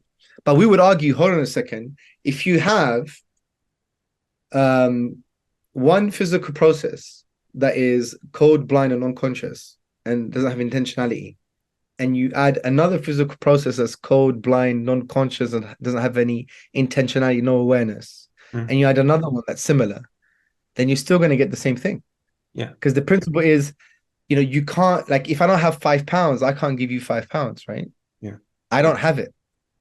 So something cannot arise from another thing if it doesn't contain it or doesn't have the potential to produce it. Yeah. Now, what we would say is just logically, and that's why Ascoli and Samsonovich argued this very main point. Its emergence is not very well defined, and there's no logical necessary link between a complex brain and the rise of inner subjective conscious experience. Yeah, it's nice, but it sounds like magic to me. Exactly. Oh, is this in the hocus pocus complexity? And then now they may say, yeah, but we'll improve the sciences, and then once we find out, then we're done. But it's not emergence. Blind faith. Well, it's not emergence anymore. It'll be reductive materialism. It would be like, okay, well, now all you've done is you reduce it to physical stuff. Well, we've got the same point. We've got the same problem from the hard problem perspective. How do we know what it's like for Bassam to have a hot chocolate on a Sunday morning? And why does he have those inner subjective conscious experiences arising from that so-called complexity? Because that complexity itself doesn't, in the individual parts of that complexity, doesn't contain that property. And when you add something that is non-conscious, something that is non-conscious, plus something that is non-conscious, you're still going to get something that's non-conscious. Yeah. But they do try and argue by using water as an example, which we're going to talk about. But even if they were to solve, for example, the ontological problem of saying it's the complexity, right? And these complex causal relations would actually produce this emergent property, and this emergent property cannot be found in the individual processes themselves. Yeah, they might accuse you of the fallacy of composition, right? Yeah, so they might say, oh, you're assuming that the attribute of the whole equals its parts, Hamza, so you're committing a fallacy. But I think, as you're pointing out here, that in this particular case, it's not the fallacy of composition, because at the end of the day, you're still adding, non-intentionality plus non-intentionality plus non-intentionality. It's still gonna, there's no way adding them up together is gonna give you intentionality. The fallacy of composition, you have to apply that logical fallacy. Exactly. It's not a universal. For example, the logical fallacy can be understood like this. So if you have a Persian rug is very heavy, right? So each thread of the Persian rug is very light. Exactly. So yeah, you could apply the logical fallacy because we can't now say the Persian rug is made of many light threads, therefore the Persian rug is light. It just doesn't follow. Yeah. However, it's not fallacious to say that each brick is hard. Yeah. And therefore the brick wall is hard. Yeah. Therefore the brick wall is hard. You're not going to say now it's soft, right? Exactly. Because it's about you have to understand it in its application with regards to quality. So the point here is what we're saying is that this is not the fallacy of composition, because there is no phenomenal consciousness in the individual processes that that have all of these complexities, and the causal relations between these things are still physical for you anyway. Exactly. So what you're saying is, so you can't apply the logical fallacy here, because it's equivalent of saying that each brick is hard and the brick wall now is soft. Yeah. You've got a new property. Exactly. Yeah. That arises from the complexity of the bricks combining together, although you can't find softness in each individual brick. Now, with all due respect, you're talking nonsense, my friend, right? It's balderdash. Do you see the point? Yeah. Clear. Good. I'm glad that I'm glad I brought up that point and that you addressed it. Well, this is your job, my friend. Your job is to intellectually squeeze me, to try and tap me out, my friend. Exactly. So, strong emergent materialism. I like this one. This one's funny. Yeah. So this form argues that subjective consciousness is a natural phenomenon. It's physical. However, any physicalist theory that attempts to address this reality is beyond the capacity of the human intellect. So it argues that we can get a new phenomenon X from Y without knowing how X emerges from Y. Now, with all due respect, this doesn't explain the hard problem of consciousness, and it just admits it cannot be explained. And Ravoncio makes a very interesting point. He basically says that the strong emergent materialist will never be able to address subjective consciousness. And even if we were to be given the correct theory, it would be equal of what hamsters could make of Charles Darwin's Origin of Species if a copy was placed in their cage. It's beyond our cognitive apparatus, right? It's just too complex. I don't think anyone takes this seriously, really, to be honest. Any questions on this one? Okay, so yeah, they just say it's too complex to explain, and therefore we're never going to even. It's just the lazy way out, right? It's just the lazy escape hatch, pretty much. Well, no, maybe it's their way of just trying to say physicalism. And look, physicalism as a broad project is explaining consciousness in other ways very well, but we've got this hard problem, and we don't really want to deny what makes us human. We don't want to deny this first-person fact, but one way of trying to explain the whole thing is saying, look, this is way beyond us. It is reduced to physical phenomena, but it's so complex that even if we were to have a theory, we would not understand it. It would be like, putting the dictionary in a rat's cage, except expecting the rats to understand what's in the dictionary. But it's still blind faith. I mean, still blind faith. I mean, in a way. Yeah, right? Because they're just so I mean, sure, they could come and say, "Hey, I have an independent set of arguments for why I think physicalism is true, and therefore this is not gonna shake my foundation." But what would you say then, Hamza, if he were to say that, right? If you were to say, well, I would say, okay, they are motivated. Let's just be honest. They are motivated to hold on to the physicalist project by virtue of, what's the success, for sure. But they shouldn't be motivated to deny another alternative metaphysical explanation that also accepts the physical stuff. That's my problem. So we don't necessarily, and we're going to explain this at the end, we can have a thing that you could call it integrated dualism, where you have a theistic explanation for the metaphysical gap that they can't address, like the ontological gap, also the epistemic gap, to explain it through our own metaphysic, which is theism, and at the same time, keep on doing your neurobiological studies, no problem. And that is a far better coherent metaphysics, because this is metaphysics basically. These physicalist approaches seems like they're just trying to brush aside this argument as a consciousness of the gaps, sort of argument, but obviously you're saying much more. You're saying, look, I'm not saying that we merely do not know, what explains it. You're asserting, and you're making the positive case that it's impossible that there is a physicalist explanation. Yes, You you are. So it's not a consciousness of the gaps argument. You are making Yes. you're Yes. asserting with confidence, making a positive claim. There will never be a purely physicalist theory that could ever. They fail. The metaphysical explanation fails to address the hard problem, the two questions of the hard problem. Even if they may address the first question, they can't address the second. So therefore, it's inadequate as a metaphysical explanation. It's simple as that. And what's interesting, so from that perspective, they're metaphysically castrated. Sorry for using those terms, but that's it. They're just khalas. And what we're saying is, our metaphysical explanation is coherent and it accepts all of the neurobiological stuff. No problem, right?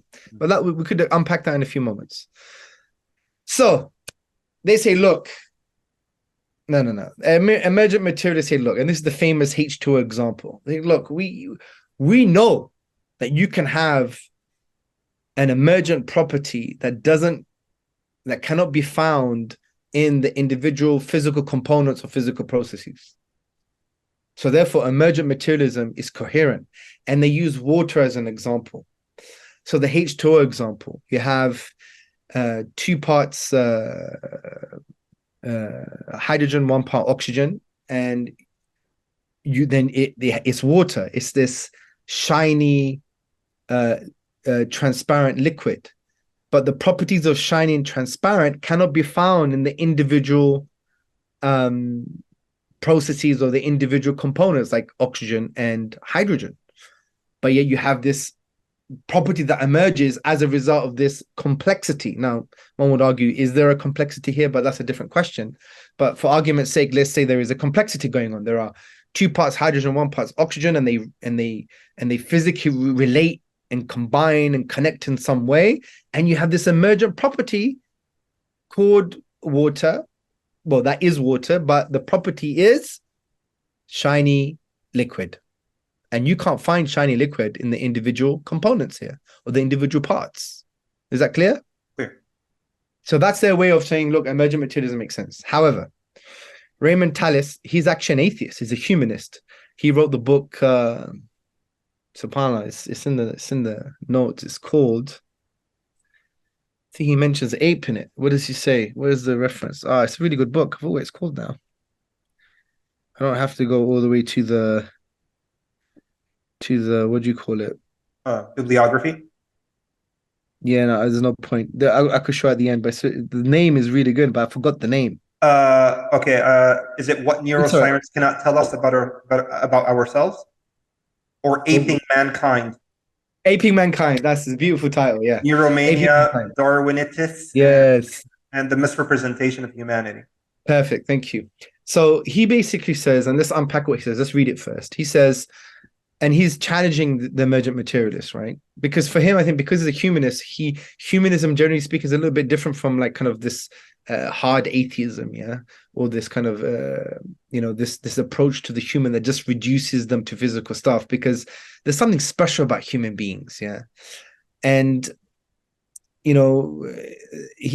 that's why I think he's motivated from a humanistic point of view. He's not motivated from a theistic, because from what I understand, he's an atheist. So he says the most obvious trouble with the view that neuroactivity on the one hand and experiences on the other are the same thing is that they should appear like one another. But nothing could be further from the truth. As it is, nerve impulses seem required to have 2 sets of appearances at the same time that are profoundly different from one another: an appearance of electrochemical activity and an appearance of experience of something other than themselves. Both shiny water and H2O molecules need to be revealed as one or the other. They correspond to 2 different modes of observation. The 2 aspects of water are 2 appearances, 2 modes of experiencing it, and this hardly applies to neuroactivity as electroactivity and experience. So he's already making this kind of almost metaphysical, ontological distinction that, look, neuroactivity and phenomenal experience in a subjective conscious experience it's not the same as H2O and shiny water, because H2O and shiny water are just two modes of experiencing the same thing. But neural activity and inner subjective conscious states, they're not the same thing. That's what he's basically arguing. So he argues against this H2O emergent materialist argument by saying, well, the two aspects of water are just two appearances, two modes of experiencing, and it's experiencing essentially the same physical thing. But when it comes to neural activity and inner subjective conscious states, they're not the same thing, because this is going totally against our metaphysical intuitions here, right? And that's what we've been saying from the part of the ontological question. How can it be that inner subjective conscious states arise from seemingly non-physical, non-conscious, non-aware, non-intentional physical processes? So that's his argument against emergent materialism. But there's another good argument as well. And I got this argument from my friend. My memory, man, I'm getting old. I forgot his name, but his Twitter handle was Neuromaliki. I forgot his name. Neuro. Yeah, he's a really good brother, mashallah. Allah bless him. And I saw him write this on Twitter, and I just slightly, it's probably exactly what he wrote. I slightly reworded it because it was such a really good way of dealing with the problem. And he says, look, the whole thing begs the question. It's also important to note that every emergent property of water can be explained by the physical properties of the atoms and molecules interacting in a particular way. Now, if we try to explain water's properties and behavior, we refer to kinetic theory of interactions. However, trying to explain consciousness, in this case, in a subjective conscious experience, via emergence, begs the question, because this pushes it forward. And, we could ask, how does material phenomena at a particular level of complexity give rise to this consciousness? Simply saying it just does is not an explanation. So we're saying that, well, even with the water scenario, we have, when we understand the emergent property of water, the shiny liquid, can be explained by the physical properties of the atoms and molecules interacting in the same way, in a particular way. But that's not the case with consciousness and the physical processes. Yeah, it seems to me that all they're trying to do here is show how properties could emerge if two things, combine together. And no one's denying that. No one's saying that new properties could emerge if two parts, get together into a whole, right? Rather, what we're saying is that the nature of the property of consciousness cannot possibly arise from the mere physical parts conjoining together. Yes, that's actually a more simple way of putting it. So the emergent materialists, the reason they cite the water example, because saying, look, you can get a new property arising from complex physical interactions, in this case shiny water from two hydrogen atoms and an oxygen atom interacting in a particular way, but the thing is, they've misunderstood the whole framing of the argument, because as Talis says, well, shiny water and the H2O molecules interacting in a particular way, in a complex way, if you want to even call it that, they're just two modes of experiencing the same thing. But what he's saying, inner subjective conscious experience and neurobiological and physical processes, they're not the same thing. That's the whole point. So it's a misplaced kind of argument from the materialist. This analogy, yeah. But however, there's another way of looking at it. It's also begging the question, because what we're saying is this emergent property of water can be explained by the physical properties of the atoms and molecules interacting in a particular way. What emergent materialism says with regards to the hard problem is that, so it can be explained in a physical way. They're saying that you have a new property, and that new property can be explained by the complex interaction of these physical processes. However, it could probably only do that if that new property was actually physical, because shiny water is physical, right? And what we would say is this directly goes against our metaphysical intuitions, because inner subjective conscious experience is very fundamentally different from neurochemical firings or any complex physical processes, because we don't even have a theory or an explanation that could relate back to those physical processes to allow us to explain this new property in any shape or form. So if you just refer to emergent materialism in this way, you're just begging the question. And we still have to ask, well, how does material phenomena at a particular level give rise to this thing that is seemingly immaterial, or this thing that is what we call as inner subjective conscious experience? Simply saying, oh, it just does, without any explanation that can refer back to the physical properties or the physical stuff in question that is an explanation for this emergent property, is not an explanation at all. It's like saying magic. That's the point. I know that was a complex set of words here. Yeah. But from that, so going back to emergent materialism, yes, you may have a new property, seemingly a new property that emerges from a complex, from complexity, physical complexity, and physical processes with complex causal connections.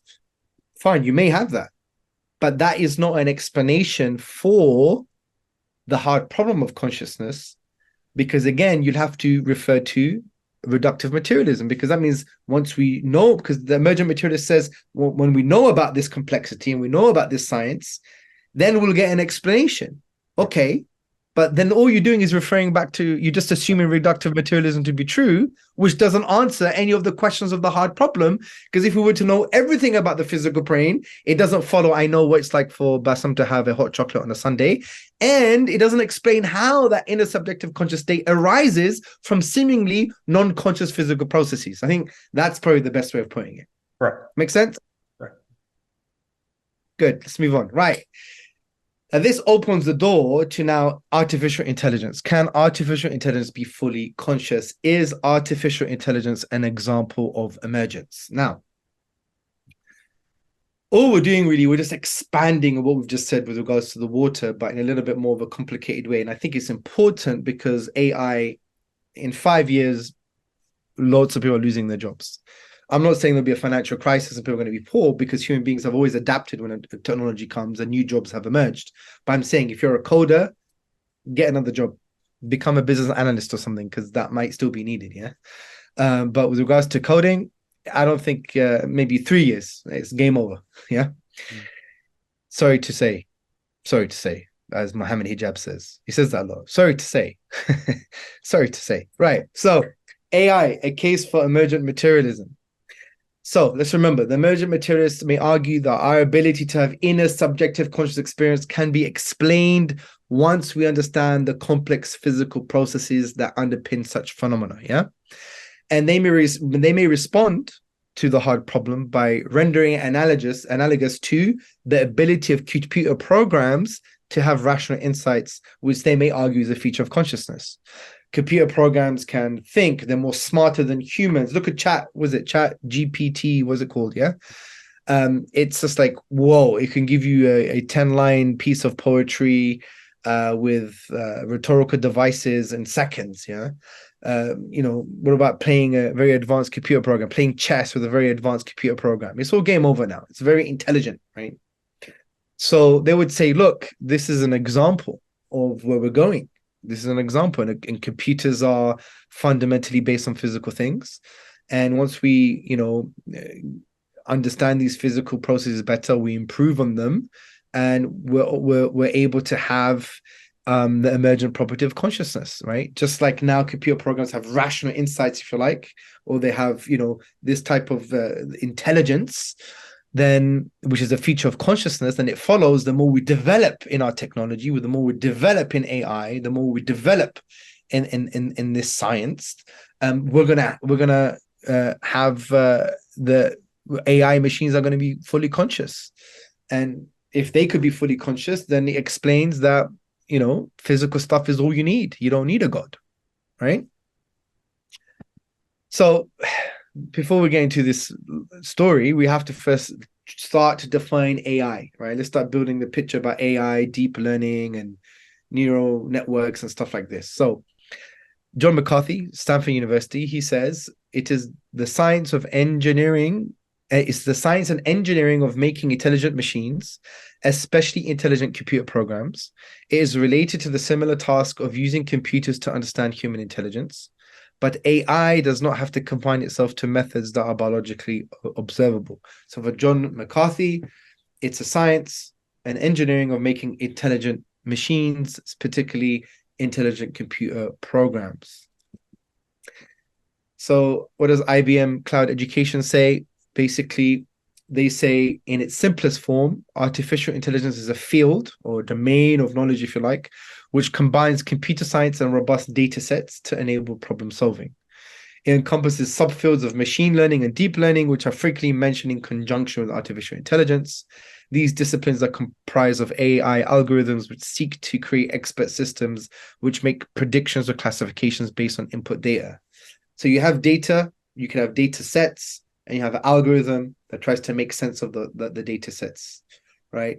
And, it's really advanced now, where to the point where you may not even need data sets, you just have loads of data, and this advanced AI algorithm can actually try and make sense of that in some way. And, just a very quick point on machine learning and deep learning. The IBM says that machine learning is a branch of artificial intelligence and computer science, which focuses on the use of data and algorithms to imitate the way humans learn, gradually improving its accuracy. So you have an algorithm and you have data sets, and this algorithm actually tries to imitate human learning to make sense of the data set. And deep learning is comprised of neural networks. And the reason it's deep is deep learning refers to the neural network itself because it comprises of more than 3 layers, which would be inclusive of the inputs and the output. And this is what they say is considered a deep learning algorithm. So this is like a image of deep learning. You have more than 3 layers. And you have these neural networks, and neural networks, which are also known as artificial neural networks or simulated neural networks, are a subset of machine learning that are at the heart of deep learning algorithms. Obviously, the name and structure are inspired by the human brain, mimicking the way biological neurons signal to one another. Artificial neural networks are comprised of a node layers containing an input, one or more hidden layers, and an output. But essentially, it's moving away from all of this complex language. Really, it's just zeros and ones. Yeah. So really, any computer system just has 2 digits, 1 and a 0, and this called the binary. And our computers use this all the time. And the digital information or data is made up of something called bits. A bit is short for binary digit, meaning each bit is really just a number, either a 1 or a 0. Now, what's very interesting, ones and zeros as on and off switches, the electronic versions of on and off switches. That's all we're talking about. So, as you combine all of these zeros and ones, and, you have all of this, AI complexity that we just mentioned, but you just reduce fundamentally to electronic on and off switches, right? Zeros and ones, guys, electronic on and off switches. It's like the atoms, of a program. So as it says here, just like atoms made up of everything around us in the real world, everything in the digital world can be broken down into binary. Even though we can't see them, it's all a bunch of ones and zeros. Essentially, electronic on and off switches. That's it. I know, and that's why framing is very important, because when you start to get into this field, and I'm not, by the way, I am not claiming to be an AI expert. I hate coding. I don't even know how to code, right? And I don't even like maths, right? But I'm explaining this from a philosophical, conceptual point of view. All of this stuff and the framing that you see when you listen to things, the Elon Musk, or you go on, Twitter debates, and you see TED Talks, and it talks about AI and machine learning and consciousness and emergence.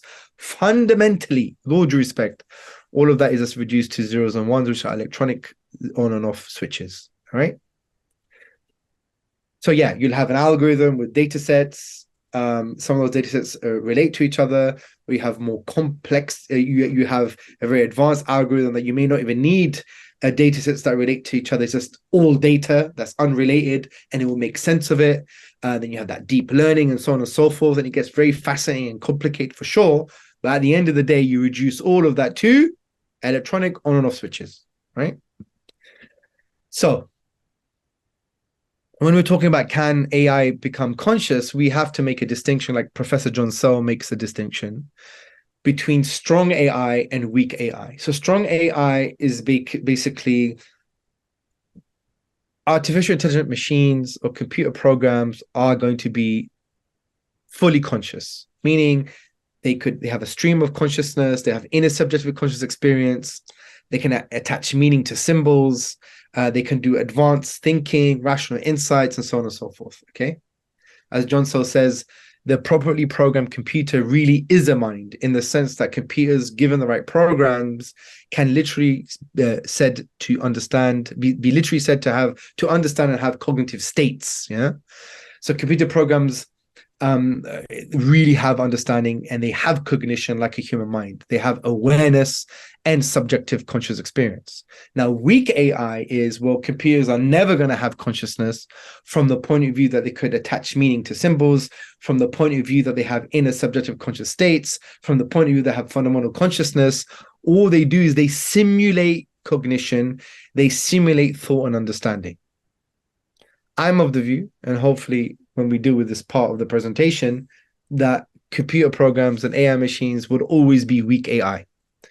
Now, weak AI doesn't mean that they're not smart, by the way. They'll be smarter than humans with regards to simulating human cognition. They'll be able to think faster, for sure, and solve complex mathematical problems faster than the human being, for sure.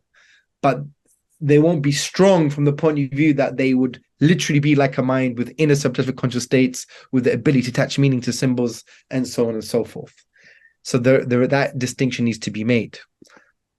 And before we get into why that's the case, let's just argue, if AI does become fully conscious, hypothetically, strong AI, AI becomes strong AI, not just weak AI, they would argue that, well, that would support the view that human consciousness is based on physical functional processes and interactions. In other words, phenomenal consciousness, inner subjective conscious states, is going to be reduced to physical processes. So this would imply that human consciousness could have emerged without anything external to the natural world. In other words, there is no need for a soul or divine intervention. But I would still argue, even if that's the case, it doesn't necessarily mean that religion or theism is undermined, because it could be argued that God used these physical functional processes to bring about consciousness. However, it just does not require something non-physical to ensure the emergence of consciousness. But fundamentally, it may do, because we know all of contingent reality, which is physical reality, derives its existence from a necessary being that is not contingent, and therefore it's not physical. So fundamentally, there'll be a non-physical entity that brought all of contingency into existence. But with regards to maybe, there was a creation of a closed system, and the physical process just worked themselves, and you had a human being and it became conscious. And therefore, if an AI machine becomes conscious too, it doesn't necessarily deny theism, because it could be the case that God created this closed system with physical functional processes, and if they connect in a particular complex way, you'll have consciousness even in AI machines. But even in saying that, some entity had to create this closed system, or some entity had to create physical contingent reality in the first place. And that's where you have the argument from contingency. You need a necessary being that is not contingent, in other words, is not physical. So even in saying that, you still needed something to kickstart the whole process anyway. So I'm only mentioning that as a caveat to show that if for some reason, which I think would never ever happen anyway, but if some reason that, a human being, AI machine robot becomes conscious in a strong AI sense, meaning it has phenomenal conscious experiences, inner subjective conscious experiences, it doesn't deny the theistic worldview.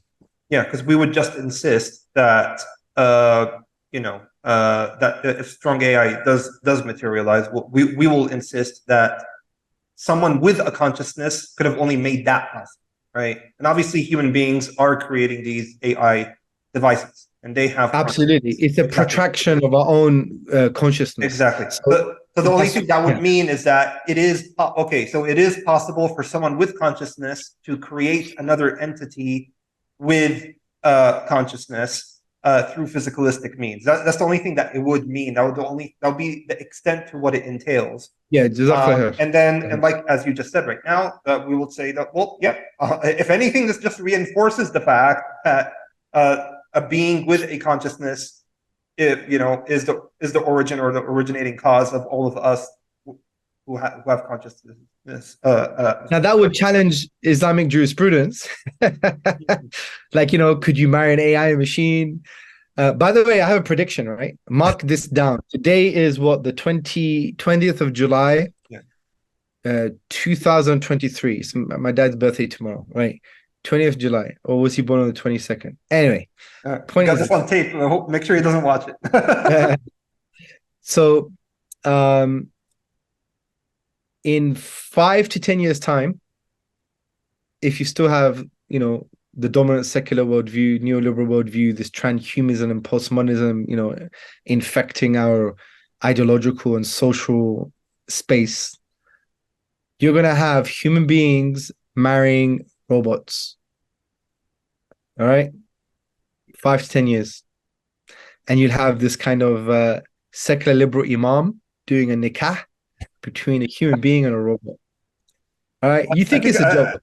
We may possibly have AI imams, so exactly. There will be no need. There'll be no need for that, right? And we'll make sure we create other AIs that'll refute them. So, but we'll think. We digress. Okay. Brilliant. So let's move on. Right. So as you said, look, AI is just an extension of us. AI is not an independent system with the ability to engage in real cognition. AI was designed, developed, made by human beings that can attach meaning to symbols. Mm-hmm. Therefore, what these computers are, they're just a protraction of our ability to engage in real cognition. In this case, attach meaning to symbols. And we're going to explain what that really means in a few moments. But William Hasker makes a really, really great point. He says, look, computers function as they do because they have been constructed by human beings endowed with rational insight. Yeah. A computer, in other words, is merely an extension of the rationality of its designers and users. Mm-hmm. It is no more an independent source of rational thought than a television set is an independent source of news and entertainment. Right? And I think that's a really powerful just way of arguing this point. But you can't get more complicated. And what I would argue is that AI does not have intentionality, meaning AI cannot engage in real cognition, only simulate it. Human beings are intelligent from the point of view that we have streams of consciousness and thinking, right? And our reason has intentionality. And what's intentionality? We mentioned this before, is that it is about or of something else, right? Now, physical things, coding, a physical process is not of or about something else, right?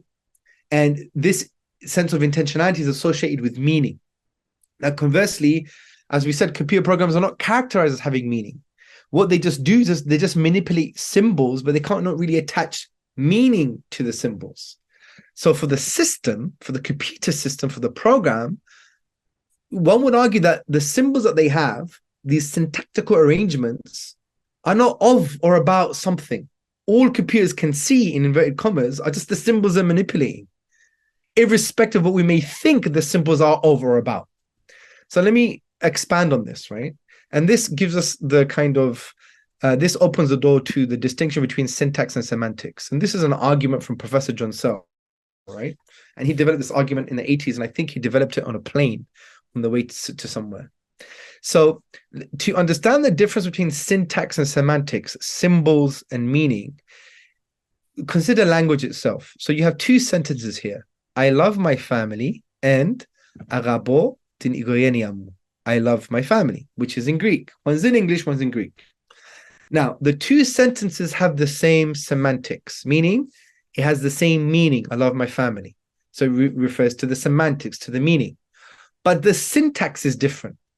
In other words, the symbols, the letters, they are not the same. So if I gave you all of the letters of the Greek language, bro, and I told you to put the alpha there, after the alpha, put the gamma, after the gamma, put the alpha, after the alpha, put the B, after the B, put the omega, then have a space, then after put the daf, then put the ita, then put the ni, then after put a space, then put the omicro, then put the yota, then put the kappa, then put the omicro, then put the gamma, then put the this, that, and the other. If I told you how to do it, and you knew how to do it, and you knew how to arrange those letters, those symbols in the correct way, would it give rise to the meaning? Yeah, at the end, but if I write it that way, right? No, you don't. Do you know Greek? I don't. No. Yeah. So if I gave you these letters and I said, put these letters, you don't know. No. Yeah. I wouldn't be able to process it. I still can't process it. No. Exactly. So a really good, powerful argument from John Searle can be articulated and developed. So John Searle, 1989, he basically argues computer programs are syntactical, meaning based on syntax. In other words, symbolic, just like these letters, arrangement of letters. Minds have semantics, in other words, meaning.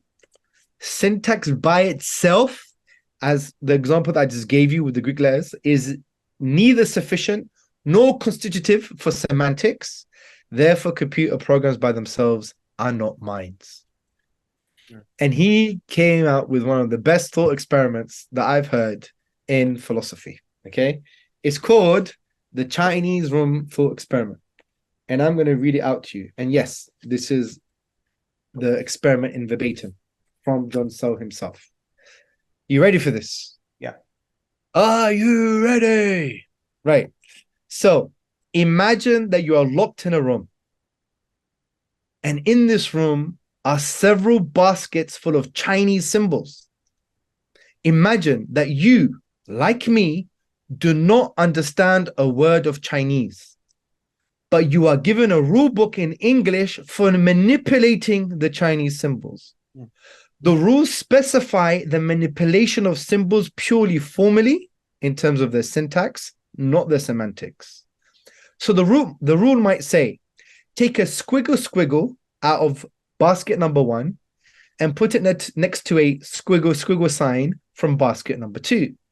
Now, suppose that some other Chinese symbols are passed into the room and that you are given further rules for passing back Chinese symbols out of the room. Mm-hmm. Suppose that unknown to you, the symbols passed into the room are called questions by the people outside of the room, and the symbols you pass out of the room are called answers to questions.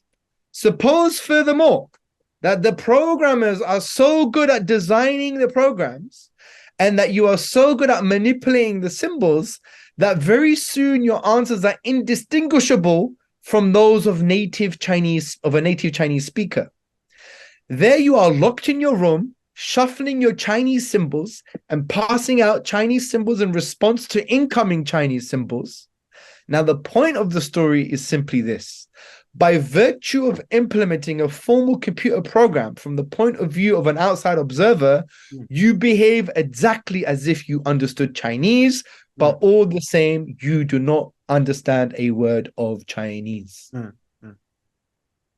And that's why John Searle argues, having the symbols by themselves, just having the syntax, just like if I give you all the letters, and in English, I give you a rule book on how to put all the Greek letters in the right order with the right spaces, it's not sufficient to have the meaning, the semantics. Merely manipulating symbols is not enough to guarantee knowledge of what they mean. Now, you obviously in philosophy have responses. So you have the systems reply. So an objector might say, hold on a second. Although the computer program does not know the meaning, the whole system does. And so he coined this objection as the systems reply. But here's the question. Why is it that the program does not know the meaning? The answer is because there is no way of assigning the meaning to the symbols. And since the computer program cannot assign meaning to the symbols, how can the computer system, which relies on the program, understand the meaning? You cannot produce understanding just by having the right program. And what Searle does, he just makes an extension of the Chinese room thought experiment to show that the system as a whole doesn't have the meaning. And he says, imagine everything was just in your brain. So he says in 1990, imagine that I memorized the contents of the basket and the rule book, and I do all the calculations in my head. You can even imagine that I work out in the open.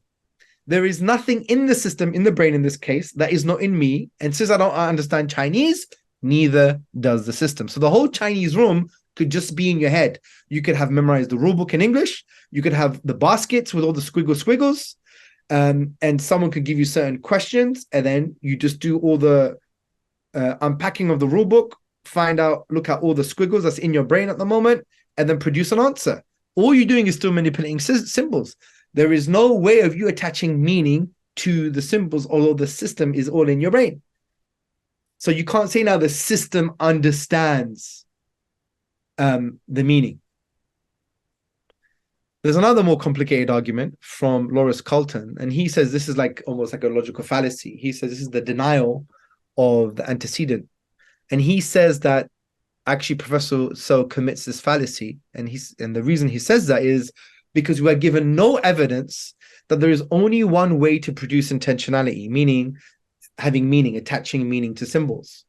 And he claims that Searle is assuming that only brains have the processes to manipulate and understand symbols, in other words, intentionality, and computers do not. So Colton presents the fallacy in the following way: to say certain brain process equivalents produce an intentionality, and X does not have these equivalents, therefore X does not have intentionality, is to commit the formal fallacy, denial of the antecedent. However, there is a response. Del Jacquet maintains that Searle does not commit the fallacy if an interpretation of Searle's argument is, if X is intrinsically intentional, then X has certain brain process equivalents. So it's not really a fallacy from that perspective. Now, even when we get into the complexities, Del Jacquet believes that Searle's argument is actually concession to functionalism. Remember, inputs, mental states, and outputs. And Jacquet says that functionalists maintain that there is nothing special about protoplasm, so that any properly organized matter instantiating the right input-output program duplicates the intentionality of the mind. Now, again, we've already discussed how this won't even deal with the hard problem of consciousness, because inputs, mental states, and outputs do not address the first question or the second question of the hard problem of consciousness, which we just discussed feels like hours ago now, yeah? So Searle also seems to admit that machines could have the ability to understand Chinese. However, he states, I do see very strong arguments for saying that we could not give such a thing to a machine where the operation of the machine is defined solely in terms of computational processes over formally defined elements. In other words, arrangements of symbols. Now, here's my argument. Well, if computers cannot attach meaning to symbols, then what kind of conscious machine is Searle referring to? If one were to postulate a robot, something that Searle rejects, it would still present insurmountable problems. The robot or machine would have to be able to attach meaning to symbols. But that would require something other than these aforementioned computer processes over formally defined elements. Does such a machine exist? The answer is no. Could they exist? If they could, they probably would have to be able to attach meaning to symbols, which we know a program can't do. So from this perspective, theism or religion is not undermined. And interestingly, according to Rocco Gennaro and many other, he says many philosophers agree with Searle's view that robots could not have phenomenal consciousness, in other words, inner subjective conscious states. And some philosophers argue that to build a conscious robot, qualitative experience must be present, something which they're very pessimistic about. And obviously, we've discussed why they should be pessimistic about it. But what if someone argues that, look, I mean, with AI now, you're asking all these open-ended questions to AI, and clearly it understands the meaning of what you're asking it, and given the way it is responding to you. And I guess when it comes to the examples, because you know, when you're quoting, is it Searle? How would I pronounce his name? Searle. So Professor Searle, Johnson. yeah, Searle. So I mean, he's speaking, you know, maybe 30 years ago, and maybe he just did not, you know, fathom that, you know, how AI, you know, is working today. But I think, you know, a lot of people who are using ChatGPT and whatnot, I mean, they are just under the given impression that, you know, we are dealing with an intelligence that clearly does understand what I'm saying to it. I mean, Well, there are even some apologist brothers who are having back and forth debates with AI, trying to convince it about the strength of, certain arguments and whatnot. So that aside, I guess it'll be very difficult for people to intuitively swallow the idea that AI is not able to attach meaning symbols given how we're interacting with AI today. Well, it's exactly the same thing as the Chinese room experiment. And by the way, John Searle gave relatively recent lectures anyway. So I think he's of the view that his thought experiment hasn't been undermined because all you're doing is repackaging that thought experiment. Like I'm in the Chinese room, I have the rule book in English, and I don't know what the Chinese symbols mean, but I'm reading the rule book and I'm just manipulating the Chinese symbols. And to the outside audience, when they give me questions, they think I know Chinese. Same thing. I'm typing in chat, GPT, A, B, C, D, whatever, and it's giving me some really profound answers. Oh my God. This is an amazing system. It has consciousness, has understanding. No, we've just given you a similar thought experiment. Because what is chat GPT? It's essentially syntactic arrangements, fundamentally reduced to electronic on-off switches, zeros and ones. It's just an arrangement of the complex arrangement of those on and off switches. Simple as that. It doesn't have the ability to attach meaning to those symbols. Just like I didn't have the ability to attach meaning to the Chinese symbols themselves. I was just following a rule book, the computer program. But you guys thought outside of the Chinese room by giving me questions, and I've learned and I'm going through the rule book thoroughly, and I'm giving you certain answers in the Chinese language, although I don't know what they mean. But because by virtue of following the rule book, in other words, the computer program, I now know you think this guy knows how to answer sophisticated Chinese questions in the Chinese language. He must know Chinese. It's the same. It's exactly the same thing. It's just a different framing of the Chinese room experiment. You still have the same problem. So Rocco Gennaro says, to explain consciousness is to explain how subjective internal appearance of information can arise in the brain. And so to create a conscious robot would be to create subjective internal appearance of information inside the robot. No matter how advanced, would likely not make the robot conscious, since the phenomenal internal appearances must be present as well. That was his position. But yeah, so your counter argument is really good because it's a modern argument with Chat GPT, I think it's called, or other AI things online. It's the same thing. It's just the Chinese room experiment in a modern context. So moving on now, will neuroscience solve the hard problem of consciousness? Now, this is even easier now because we've done the hard work, guys. The hard work of the physicalist approaches, AI, emergent materialism, reductive materialism, blah, blah, blah, blah, blah. We've done the hard work, okay? So now it's easier. But before we get into the easy argument or rebuttal to neuroscience in trying to explain the hard problem of consciousness, we need to understand that it is a challenge for neurobiologists, right? Now, in the language of neuroscience, the hard problem of consciousness refers to qualia. The term qualia is a mental state with a subjective quality to it, right? And as you know, the hard problem has sparked many heated debates on the nature of consciousness. For example, Daniel Bohr, he states that the hard problem remains unresolved. He says there are a lot of hard problems in the world, but only one gets to call itself the hard problem. That is the problem of consciousness. How 1,300 grams or so of nerve cells conjures up the seamless kaleidoscope of sensations, thoughts, memories, and emotions that occupy every waking moment. The hard problem remains unresolved.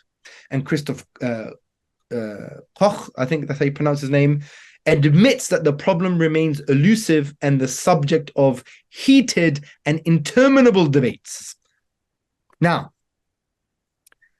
We need to understand, in order to deal with this question, can neuroscience solve the hard problem, is to know that neuroscience is not philosophy free. It's not metaphysically free. In actual fact, there is no postulation, no idea, no argument that is philosophy free. And we know this in the literature as well. For example, Manzotti and Moderato, they highlight that neuroscientists are not metaphysically innocent and that the empirical data needs to be interpreted from the perspective of some premise. Rex Wilson, for example, he also posits that neuroscience's explanation of consciousness is based on an assumption that phenomenal experience can be reduced to neurobiology. Ian Gold and Adina Roskies explain neuroscience is based on physicalist guiding assumptions, which are taken from other fields.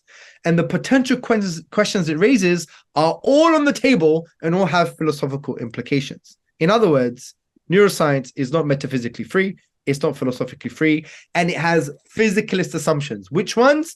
The ones that we mentioned. Either you could reduce it back to an approach of eliminative materialism, or reductive materialism, or emergent materialism, or functionalism. The point is, neuroscientific experiments have some form of physicalist assumption. Now, here are some general points. As you know, neuroscience is mainly a study of correlations, but these correlations cannot tell us what it's like for a particular person to be in a given state of consciousness, as we already discussed. Remember, the person using and describing the experience by using words such as sweet or hot and bitter is fine, and you could correlate them to some neurochemical firings, but now you can't now assume what it's like for that person to experience sweet and hot and bitter with regards to that particular experience, because meaning is a vehicle. So words are vehicles to meaning, and meaning in this context is a representation of that subjectivity. We don't know what that subjectivity is just by virtue of just listening to those linguistic utterances. So we cannot explain the internal subjective conscious experience with the third person language of science. Now, here's the smackdown argument to expose neuromania, right? Did you get that? It's neuromania. Even the atheist Raymond Tallis says, someone come, on Google Science or some magazine, they found this frequency in the brain and it's the source of subjective experience. Just get the paper and read it, and you'll find the philosophical assumption of a particular physicalist, a metaphysical assumption. And by virtue of that, it doesn't address the hard problem. Yeah. And here's a smackdown argument. Number one, neuroscience assumes, there's a spelling here, sorry. Neuroscience assumes a physicalism or physicalist metaphysic. Yeah. Number two, physicalism cannot address the problems of phenomenal consciousness or the hard problem of consciousness. Number three, therefore, neuroscience cannot address the problem of phenomenal consciousness or the hard problem of consciousness. Because no matter what neurobiological studies that you have, the neuroscience itself and neurobiology is going to be based on a physicalist assumption. So you can't say, this neurobiological investigation or this neurobiological study has solved the hard problem, because you are assuming a physicalist ontology. You're assuming a physicalist metaphysic. You're assuming a physicalist approach to the mind. And those physicalists run into the same problem. Yeah, you just raises the same problem. It just raises the same problem. And we would say, well, it doesn't close that epistemic gap. Or it doesn't explain how inner subjective conscious experience arises from seemingly non-conscious, cold, blind physical processes. Now, interestingly, David Papineau, I think, in my view, ends the game. Now, he presents a really, really interesting argument when you look at all the neurobiological studies and all the neurobiological firings. That's why, as my friend called it, pixelated phrenology. And I want you to understand this argument. It's a little bit hard to understand, but once you understand it, you get it, right? So, and this is a summary of his argument. A neurochemical event E is identical with the conscious experience P. Okay? E cannot be absent when P is testified to be present. E cannot be present when P is testified to be absent. E must be present to be necessary for P, for the conscious experience. So that neurochemical event E must be present to be necessary for P. However, E the neurochemical event is sometimes absent when P, the conscious experience, is testified to be present. And the neurochemical event E is sometimes present when P, the conscious experience, is testified to be absent. Therefore, E, the neurochemical event E, is not necessary for P, the conscious experience. So what he's basically saying is that physicalism assumes, or neurobiological studies assume, that the neurochemical event E is identical with the conscious experience P. Okay? So therefore, the neurochemical event E cannot be absent when that conscious experience is testified to be present, right? And also, the neurochemical event E cannot be present when the conscious experience P is testified to be absent. So E, the neurochemical event E, must be present to be necessary for P, the conscious experience. However, when you look at the neurobiological studies, E is sometimes absent when P is testified to be present. Well, the connection is not necessary. When P is testified to be absent, therefore E, the neurochemical event E, is not necessary for P. Khalas, game over. Ma salama. Bye-bye. Janaza. Bye-bye. So basically, David is saying that so far, no one's been able to demonstrate a consistent, concurrent connection between, a neurochemical event and a conscious experience 100% of the time. He says that, there's always evidence that the connection is not necessary. Yeah. So to show that for E to be necessary for P, the neurobiological studies haven't shown that. However, it may have changed in the past couple of years. Even in saying that, even if this argument is now false, it doesn't affect everything that we just said. Because remember, even if you were to show that the electrochemical firings in your brain are always present when P is present, and all the neurochemical firings in your brain are always absent when P is absent in a particular conscious experience, it still doesn't answer the hard problem of consciousness, because that neurochemical firing, or that mapping, if you like, doesn't give rise to knowledge of what it's like for you to have that inner subjective conscious experience. It doesn't answer the question of how on earth do we have an inner subjective conscious experience arising from seemingly cold, blind, non-conscious electrochemical activity. Just to build on the last point that you said, this is just an additional icing on the cake. We don't need this argument, but it's a powerful one. Exactly.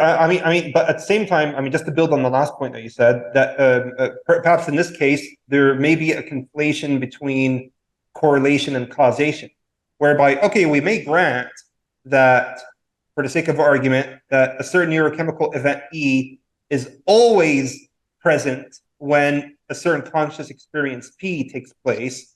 However, that still does not answer the ontological question, because you would have to demonstrate that E is the cause of P and not merely correlating. Very good. Right? Very good. There's a conflation between correlation and causation.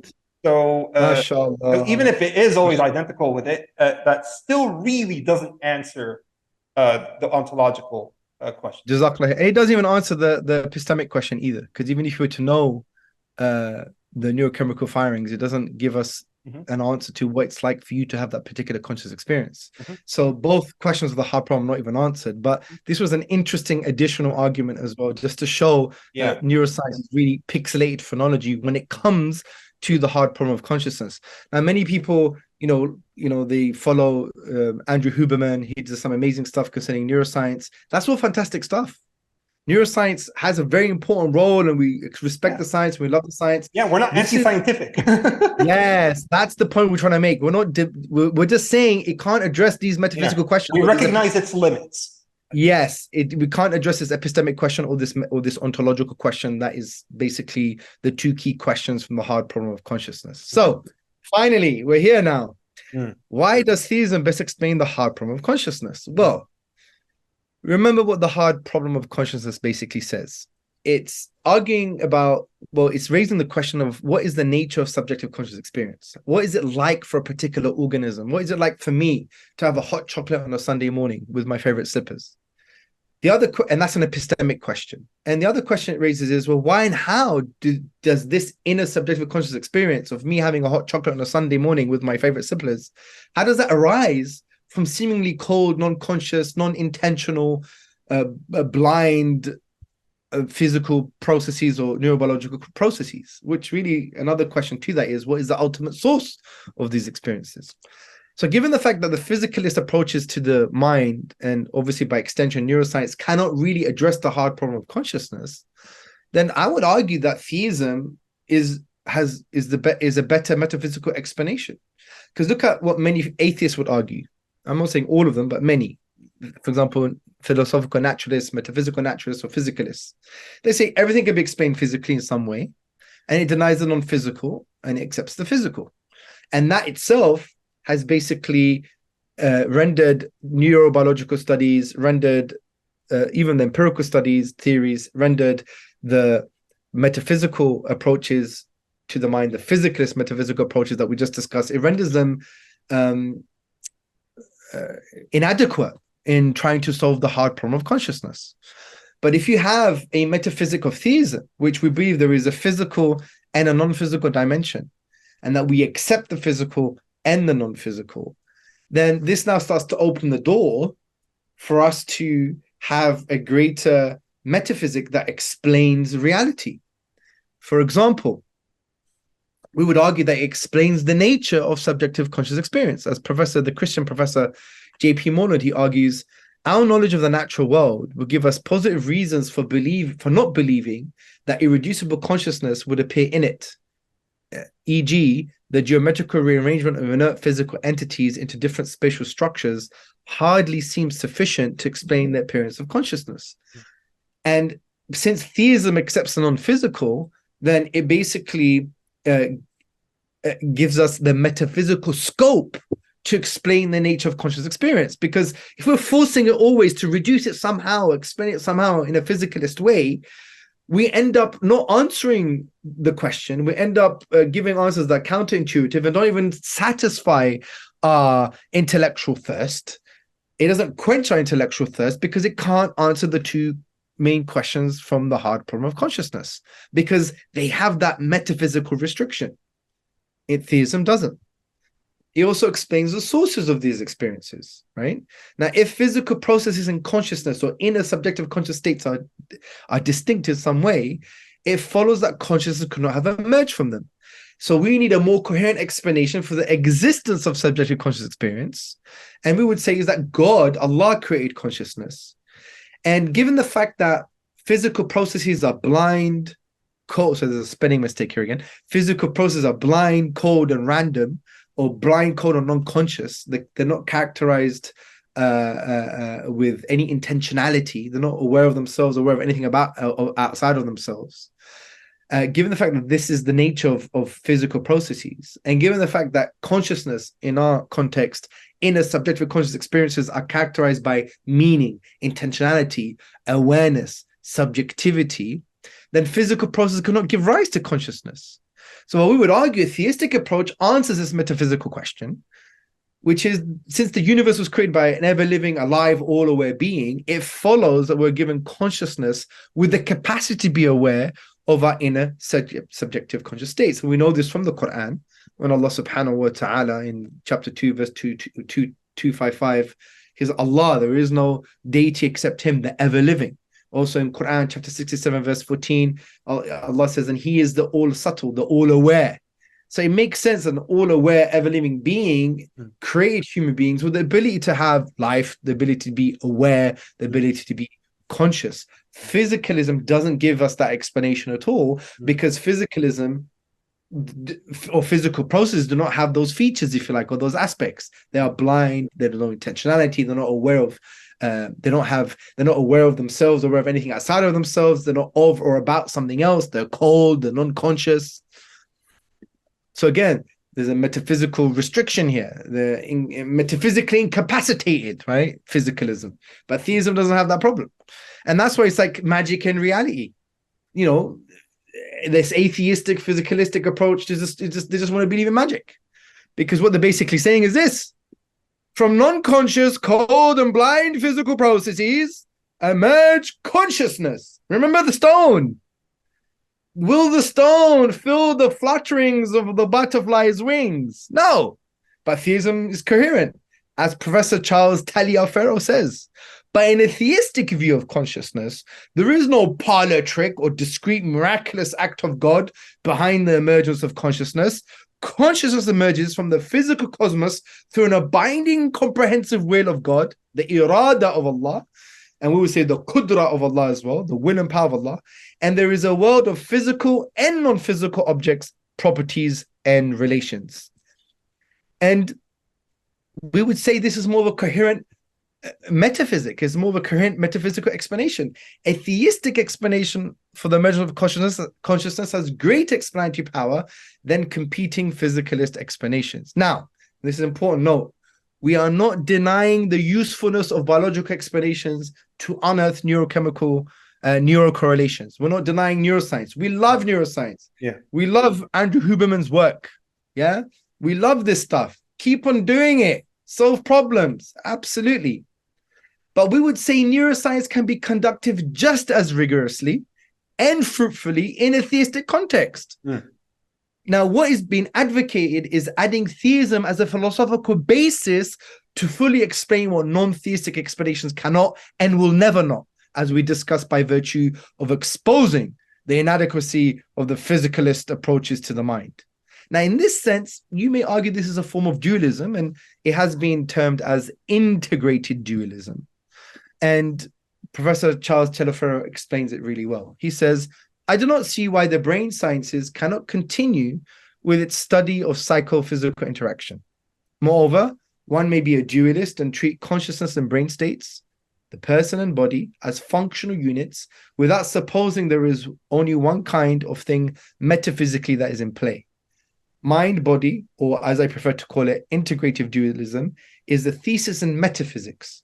Integrated dualism is not a scientific hypothesis that competes with any scientific claims.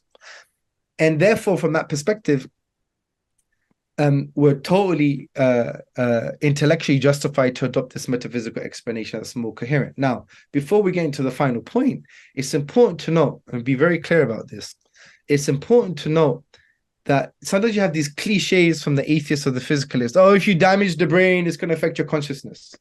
This is not an argument against what we've just said, because we're saying, yes, consciousness and the brain need each other, but they're distinct. And a good analogy is to have a car and a driver.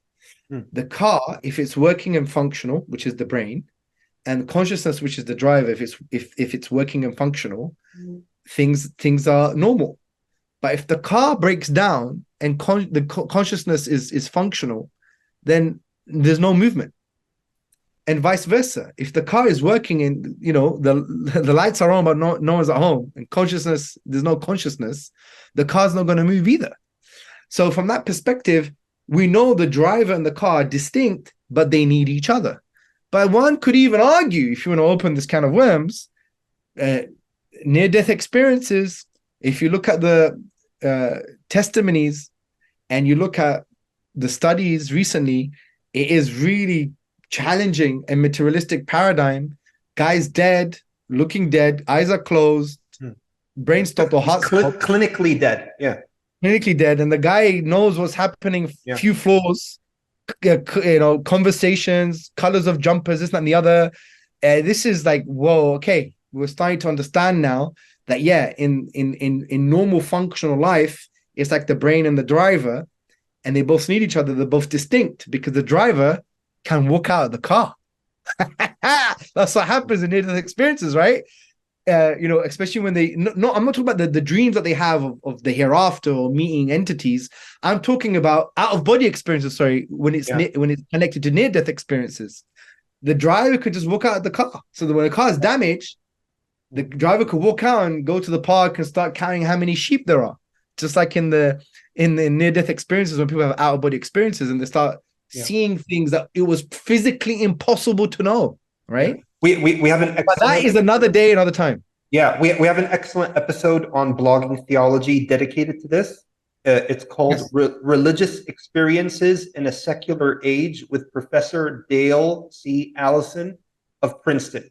We encourage our listeners to check out that episode on blogging theology, where our guest provides several examples of these. So, my beloved brother, let's end with one of the most important points. Because look, my dear brothers and sisters who are watching this, and if you've had the sabr, the ability, capacity, the zeal, the passion, the drive, the energy, the comprehension, the intellectual fortitude, the physical fortitude to continue in this marathon of intellectual discussion, and you've come to this point, then know and internalize and affirm that this is the most important point from an Islamic paradigm perspective, because we can't distinct the intellectual from the unicity of Allah subhanahu wa ta'ala. All the intellectual maneuverings that we do, everything that we postulate and assert, has to be linked to the unicity of Allah subhanahu wa ta'ala, the fact that Allah is worthy of worship, worthy of adoration, worthy of praise, extensive praise and ultimate gratitude,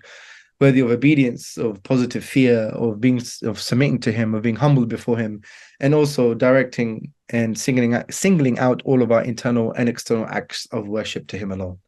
And when we discuss these things, always linking back to Tawheed, always linking back to Allah, the main question that Allah answers in the Quran, which is, why is Allah worthy of worship?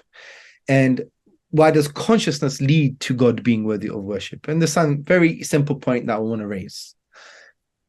Think about your conscious moments, right? There is something priceless that we receive at every moment of our existence that we don't earn, we don't own, and we don't deserve.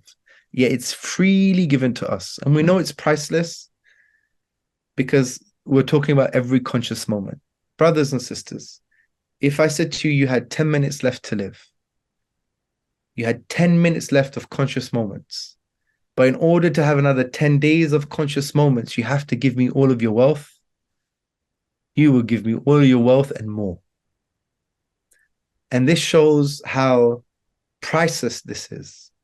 If I said to you, I'm going to give you 10 million pounds today, and in the morning, when you wake up, how would you feel? Rather, if I give you 10 million pounds, you would be delighted. But if I said to you, I'll give you the 10 million pounds, but tomorrow morning you can't wake up, would you take the 10 million pounds? No. So when you wake up in the morning, you should feel as if you've had more than 10 million pounds. But that's a different issue. The point is, it shows that every conscious moment is priceless. So we receive a priceless conscious moment that we don't necessarily earn, own, or deserve. We can't even create a fly. We can't even repay the gift of life. We even said that 10 million pounds is nothing compared to waking up in the morning. What about waking up many mornings? It's priceless. We can never repay Allah subhanahu wa ta'ala. It's a priceless gift that we don't earn, own, or deserve. And it's given to us freely. If that's the case, how should we feel and to whom? If someone gave you a priceless gift you don't earn, own, or deserve at every moment of your existence, you'd be eternally grateful, ultimately grateful. Likewise, to be grateful to Allah subhanahu wa ta'ala. Because gratitude, that ultimate gratitude, is only due to Allah. As Allah says in Kitab, Surah Al-Fatiha, which is the summary of the whole of the Quran. Alhamdulillah, Alhamdulillah Rabbil Alameen. All perfect praise and gratitude belong to the Lord of everything that exists. And gratitude is the key to worship. It's a form of worship. And that gratitude is expressed by acts of worship. And we're always indebted from that perspective. And so we need to be grateful to Allah subhanahu wa ta'ala. Also, we need to praise Allah, which is also a form of worship. Because remember, Surah Al-Fatiha, Kitab is a summary of the Quran. And not only gratitude is the key to worship, but praise as well. Alhamdulillah. We are praising, hamd, we're praising Allah and thanking Allah. Allah is worthy of extensive praise. Why? By virtue of who He is. How do you know who He is? Through His names and attributes. A great manifestation of His names and attributes is the fact that we live in a physical cosmos and we have this miracle that we're experiencing, which is conscious moments. What does that say about Allah subhanahu wa ta'ala? That He is the perfect creator, that He is Allahu Akbar. That's what we say. We have the ability to have rational insight. We have the ability to have consciousness, stream of consciousness, to feel. We feel love. We feel pain. We feel emotions. We have these inner conscious experiences that are like miraculous. This whole universe is like one dead stone. But you have human beings that emerge with this amazing consciousness. Look at this. This is a miracle that we're experiencing. You want a sign? The sign is you. You are the sign. You want miracles? You are a living miracle. And we don't even know. Right? It reminds me of the poetry of Iqbal when he said, for the disbeliever, he is lost in the cosmos. But for the believer, the cosmos is lost in him. Right? And so we should praise Allah by virtue of understanding this reality. So Allah is worthy of extensive praise and He's worthy of ultimate gratitude just by virtue of us having conscious moments, priceless conscious moments that we don't earn, own, or deserve. And this is very, very important for us to understand. And there's many more reasons why Allah is worthy of worship. But the reason I want to mention the praise aspect, because Allah is worthy of extensive praise, worthy of worship, because praise is a form of worship, by virtue of who He is. And we know Him being the all-aware, Him being Al-Khaliq, the creator, Al-Khalaq, the perpetually creating, right? He is worthy of extensive praise by virtue of who He is, and we understand that by just reflecting within ourselves. And in themselves, do they not see, as Allah says in the Quran, we have this consciousness that cannot come from dead physical processes. Who did that? Allah. What does that say about Allah? It says that He is the most perfect creator. He's worthy of extensive praise. If we can praise the brain of a scientist, we can praise the skill of a football player, we can praise the eloquence of a poet, we can praise the athleticism of an athlete, we could praise the fighting skill of a wrestler, of an MMA fighter, and we could praise the design of an architect, and we could praise the builder for the building, and we can praise all of these things. Now, what about praising Allah subhanahu wa ta'ala, who's able to bring conscious life into existence through this cold physical cosmos, apparently cold physical cosmos, whose names and attributes are to the highest degree possible without any deficiency and without any flaw? If we could praise some deficient contingent scientist, some deficient contingent athlete who's not perfect, we all have flaws.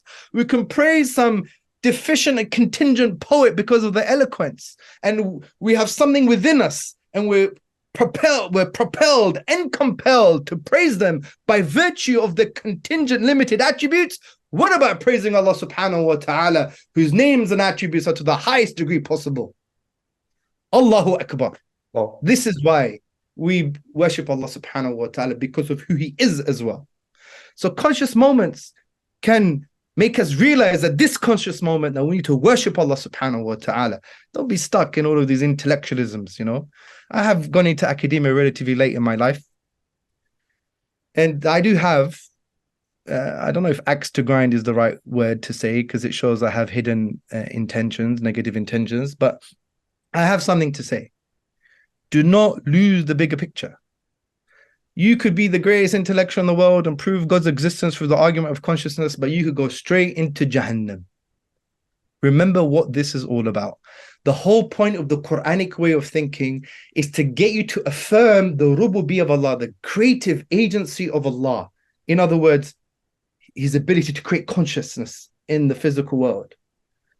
And from that, to affirm something about Allah, something about how you should relate to Him, and something about yourself.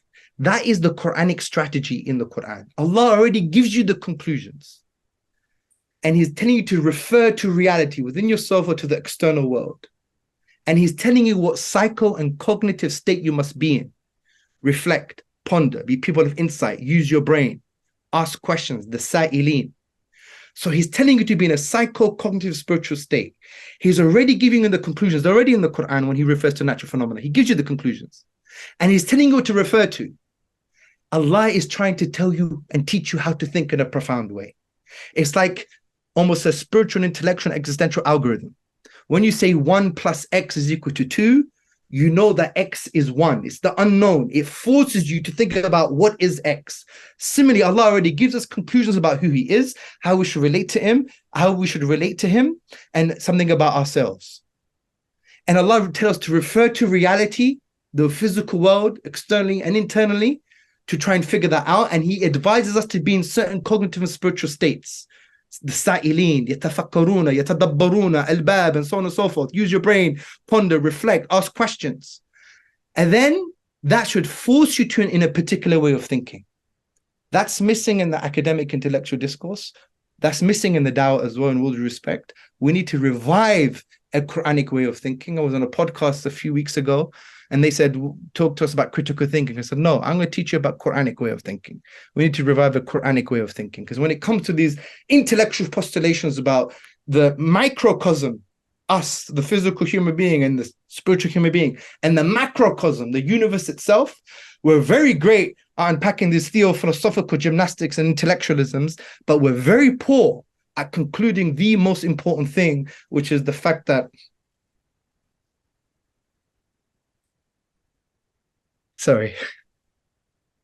which is the fact that Allah is worthy of our adoration, of our love, our obedience, our humility, and the fact that we should extensively praise Him, be ultimately grateful to Him, and direct all of these acts of worship to Him alone. He is the King of all kings. That's what's missing in the discourse. And maybe that could be a subject for another seminar in the future. Jazakallah for your time, Habibi. Barakallahu feekum. Barakallahu feekum, Hamza. May Allah reward you.